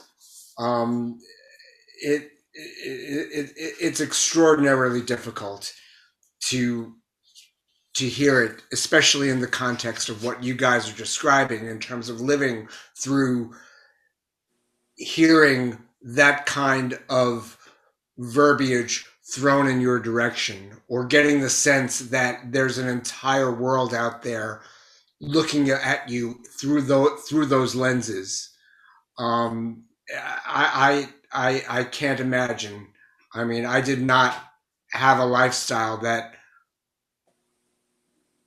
confronted me with that reality every day, and I can't imagine the pain that must cause and did cause you all. Now that this said, that I do think I'm always on the lookout for what are the universals within this song. I don't necessarily think that it was 100% specific to the situation of gay men living in the specter of the AIDS epidemic, or HIV, but I truly do hear and see very clearly how you can apply it to that situation almost specifically. All right, Dave and Robin, you're in my bottom corner, so I'm afraid have I missed you guys at all? Okay. Nope. I just want to make sure I'm not being a crappy host. We're listening. Okay, perfect. Bob, was your hand up? Yeah, it was. I mean, just a couple of quick notes. Jim, don't worry about lightning. That's Thor. He's a Norse god. He's been dismissed by mythology, so a lot of the gods, some of the gods have not been, well, only one. The rest of the thousands of gods have all been dismissed as mythology. So we'll hopefully, we'll get to the point where we can dismiss them all. Number two is Joni's use of the word sorrow, right? I mean, there's sadness, right? And there's sorrow. Little green, sometimes there'll be sorrow. That's a real strong feeling. Sorrow makes you feel a lot deeper. Just that use of that word. And so for her, I paint my joy, I sing my sorrow. Sing my sorrow. Yeah. Sorrow is to me anyway, a much heavier word.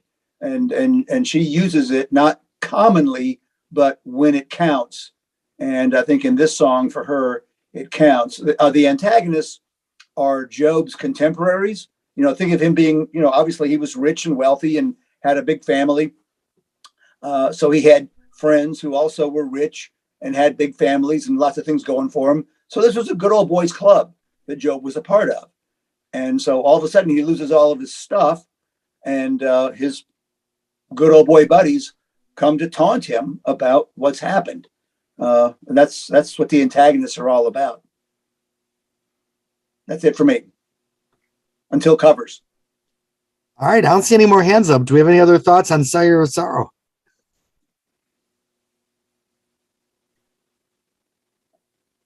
All right, Bob, who covered this?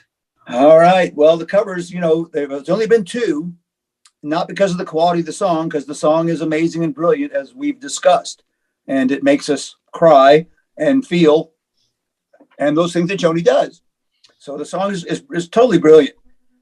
It's only been done twice. The first time around, and I will just say, of course, I've been over 20 years with this little hobby, so I've bought lots of albums. I got vinyl here that I've got to record onto CDs to throw onto volumes to share. So I've spent lots and lots of money buying vinyl, CDs, downloading stuff, searching and finding. I spend lots of time every day, especially now that I'm retired, looking, pursuing my silly hobby. Anyway, my point is, I buy this stuff, I record it, I get rid of it. The very first cover of Sire of Sorrow was by an Australian jazz group called the Nat Barch Trio. That was in 2010. The CD is so nice. It's one of the very few that I have saved. I listen to it all the time. It's an instrumental version of Sire of Sorrow. No vocals on it, but instrumentally. And I always love when an artist realizes Joni's melodic touch and the rhythms and the melodies and lyrics be damned. I love this song. So he recorded that. That was very first. The second version was just last year. Annie Fish, she put a vocal on it. Very first, very only so far cover of Sire of Sorrows with the vocal, the complete song. So hadn't been done much. And again, to what I said about Chris's cover, it's not due to the song, like Not to Blame. Nobody wants to touch that. But Sire of Sorrow, very, very complex, right? I mean, nobody sits down and says, well, what do we do? Circle game, Urge for Going, Both Sides Now, or Sire of Sorrows? Nobody's ever said that, right? But people that know Joni's catalog and say, Sire of Sorrows speaks to me. I want to do it for whatever reason. Hats off to them. There should be more interpretations of this song, just like Borderline. It should be out there more so that people hear it. It's the album won a Grammy. Not for any loose, bad reason. It won a Grammy because it's a terrific record. So I will close out there, Jeremy, and let you take over with calling the tally. Well, I feel like I can make it easy and just say, is there anyone here that doesn't give it a 10? But let's allow Turbulent Indigo to have its moment person by person, just for fun. I'll go first. Usually I go last, but I think Joni has these points within her discography where she just really hits the high water mark. I mean, I love every album up until the orchestral ones, which we'll talk about in a couple months. But this one in particular, I think she just really tapped into the magic here. And there's so many songs that are so deep and so meaningful and she's written about things that only she can write about that way. I think some of the earlier stuff that was great was unique and great, but there's things here, and she's writing just as well, if not better, than she did when she was young. And I can't say that for a lot of my other favorite singer-songwriters. She kept the momentum going and even got better. So I'm going to give Turbulent Indigo a really strong 10. All right, Bob, you're next. Well, the album is great. I mean, my only faults with the album is when you're writing like she's writing, why would you pull in a cover like How Do You Stop? The song sounds great. The recording is good. but lyrically, it can't hang with the rest of what she's done here. So I give her just a couple of points off for that. Not to blame. Great topic. Fits in with the theme of the record. Again, don't make it about Jackson Browne. Make it more general in nature. So I'll give her a 9.5 for the record. Okay. Chris, you're next. I'm going with a 10, but it's just a 10 for the same two reasons. For the same two reasons that Bob just mentioned. I don't think those two songs quite measure up to the weight of the rest of the record. However that studio worked out in her home, I think it created a fantastic album here, and she should be really, really proud that she did it all basically herself. I know she shared a lot of the stage with Klein, but if I sense that there was quite a lot of her investment into this record, and it shows, especially with the writing. I think that lyrically, these are some of the most sophisticated pieces of poetry that she has in her entire career, and it's just spectacular. What's funny is I totally forgot about How You Stop, and I don't like that song hardly at all. So I'm just gonna pretend it's not even on the album, keep my 10, and just skip by it just like I do when I'm in the car. All right, Jack, you're next.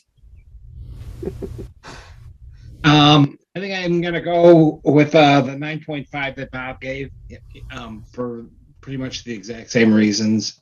I think the grand majority of the album's fantastic. I think there's a few sour notes in there that take away from it being a 10. All right, Jim, you're next.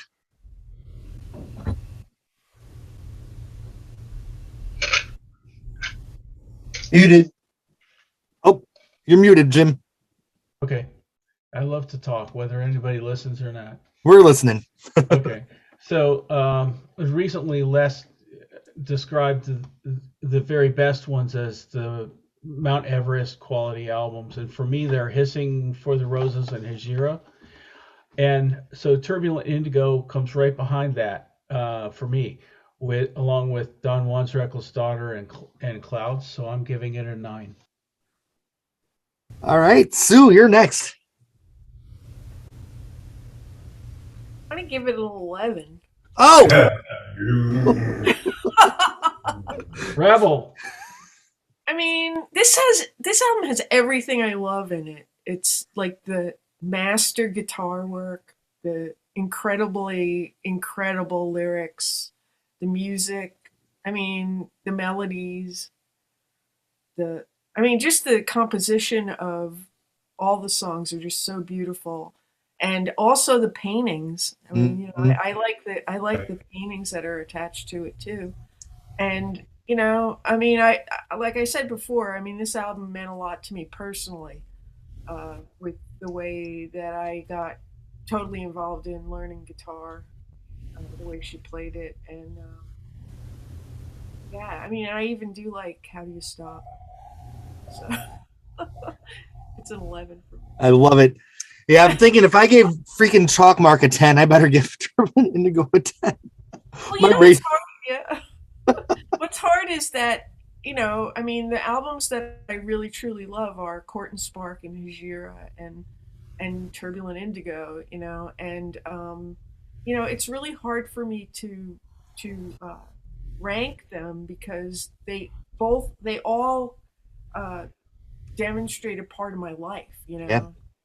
And so I mean, Court and Spark is high school, and Hejira is like my dark days, where I needed Joni to hang on to, and Turbulent Indigo is just like a creative burst to me, that really inspired me. So doesn't it seem like a lifetime ago that we started talking about Sunny Sunday? No. I All knew right. it was gonna happen. David, you're next. Okay. I'm going to give it a 9.8 for Sex Kills, actually. Oh. I have not been convinced to enjoy Sex Kills by any of y'all. But the other thing I want to say, a bit of an aside, I give this group like a 45 or something. I love these talks. This is so much fun. Thank you, Jeremy. Thank you. Thank you for sharing your heart, everybody. I mean, this has been beautiful. And David, your rating is just ice. No. Oh, all right. Next we have Dave and Robin. Well, I want to second David's thank you to you, Jeremy. This is really a thing to look forward to. Used to be every month, and now it's every 2 weeks. But what a great topic to be able to delve into this deep work with brilliant people who know it so intimately, and this is a real salon, and I love that. Personally, I think there's wonderful aspects to this album. I think sonically it's fantastic, which is a big deal for me. I think some of the writing is spectacular. Some of it is impossible for me to enjoy.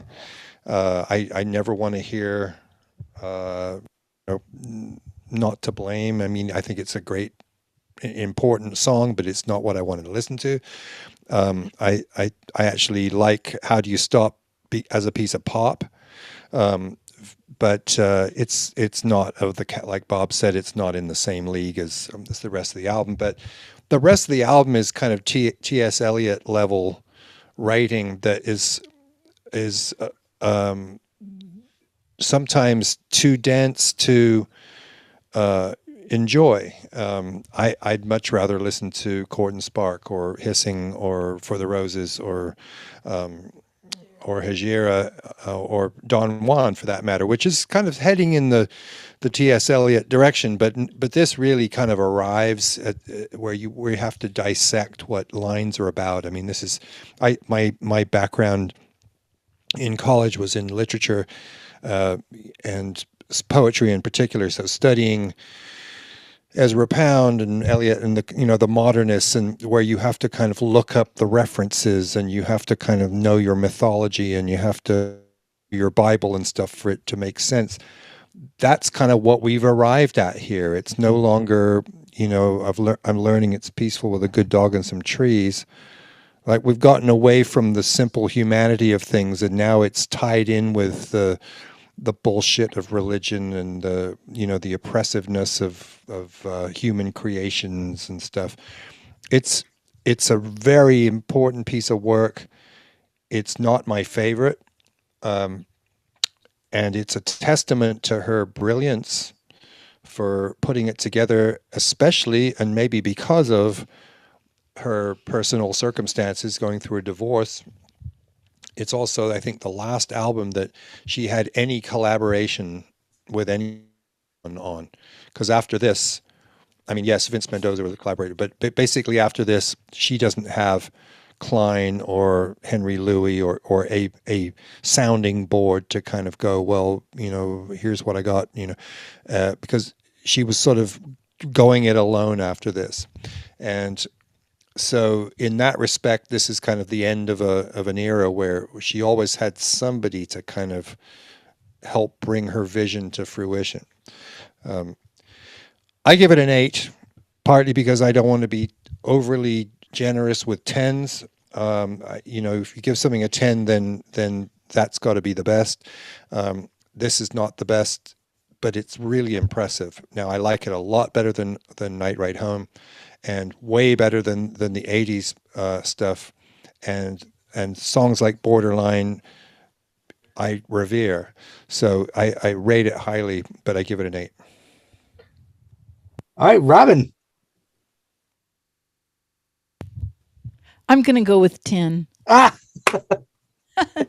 mean, I just love the sound of it, and I think that it's like some of these old jazz that from the 40s that today still sound really great. And I'm just talking about the sound right now. I think that this album will it will wear well sonically, and then lyrically. As I had mentioned before, I mean, today is the first day when we were practicing it that I really felt it deeply emotionally. I mean, I've thought for a long time that it's relevant, and it continues to be relevant, but because of what's going on in the world and just sadness and meanness and and you just wonder, are we doomed here? Are we going to address climate change, or are we going to address we just guess somehow without all these horrible things? But and also listening to everybody, because I don't talk a lot. I like to a lot of you because you have been, I think, steeped in Joni Mitchell longer than I have, in a deep way. But I'm going to go away from this discussion on Turbulent Indigo with a greater appreciation, like Jeremy does after, when he says, I don't like this song, and then Yep. Yes, well, maybe I'll rethink, by the end of it, you like it. I love it. Yep. So, and I just, as David said, and Dave, it's so meaningful to be with such wonderful people, and not that I want to exclude. I don't want to be so tribe-like that I can't be open to trying to understand other views. But it's just a little respite, to be with interesting, intelligent, and caring people. So, anyway, and for me to be able to say that and express myself even brings me closer to you guys. So, anyway, I'm feeling a little emotional, but I want to try to get this sentence out. But just to be with a group of people where you actually feel like you're actually really heard, like you actually really hear what I'm saying and how I feel, like that's so rare and so special. So special. So, all right, Mark, Turbulent Indigo. Well, first of all, I love the cover. I think I chuckled probably the first time I saw it. For the same reasons that other people have cited, I'm going to give it a 9.5. Sex Kills isn't my favorite song either, David. I'm not as turned off by it as you are, but one line that struck me, though, that I don't think anybody addressed too much tonight was, you let the wicked prosper, you let their children frisk like deer. And that is something that is really plaguing at least this country and probably most of the world right now. But yeah, I'm going to give it a 9.5. And although I love it, I don't listen to it very often because I just would rather not. Well, I had an idea. If this is stupid, just veto it. But it seems like the ratings for this Joni Mitchell album are the highest ratings that we've gotten from the entire group in a long time. I'd be curious to go around the circle and have everyone finish this sentence. This is Joni's best album since ... Would you all be interested in doing that just for fun? And if anyone wants to pass, they're welcome to. Bob, you're first. This is Joni's best album since... Don Juan's Reckless Daughter. All right. Chris. Oh, you're on mute. Don Juan's Reckless Daughter. All right, Jack. Don Juan's Reckless Daughter. Jim. I'm embarrassed to say I can't think of the title of this one. The one right after Don Juan has a deep blue cover, and it starts Mingus? with that. No, I love Mingus, And after that, there's this song that starts with a deep bass note, but it wavers. Wild Things Run Fast. You know what I'm talking about? Boom, dun, dun, and the piano comes in. Chinese Dun, Cafe? dun, dun. Yeah, Chinese Cafe. Yeah.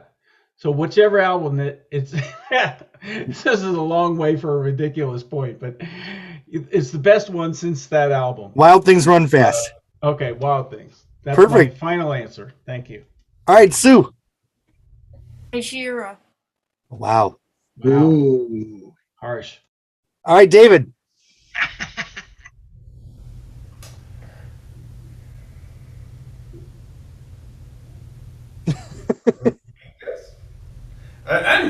No, I'll go with Don Juan. Don Juan? So that means that the last album that was better than this was Don Juan, right? So that's saying that Don Juan is better than this, right? That's what this question is asking. Okay. Yeah. All right. Yeah. I like Mingus too, though. I don't know. Dave and Robin.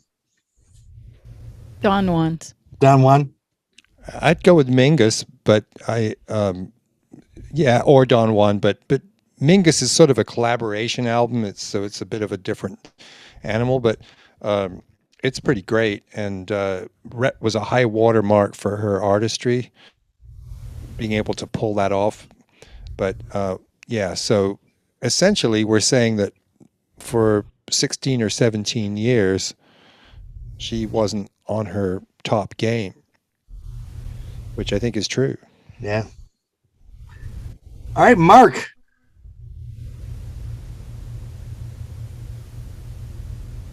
I'm going to say Mingus. Oh, this has been so interesting. So I have two answers. You know me, I'll give every album a 10. So I'm like, it's her best album since Night Ride Home. But I'm going to have to go with Don Juan as far as like being that high caliber level of artistry. So, all right. I think Turbulent Indigo Part 2 will go down in Phonogenics history as one of the most special discussions we've ever had.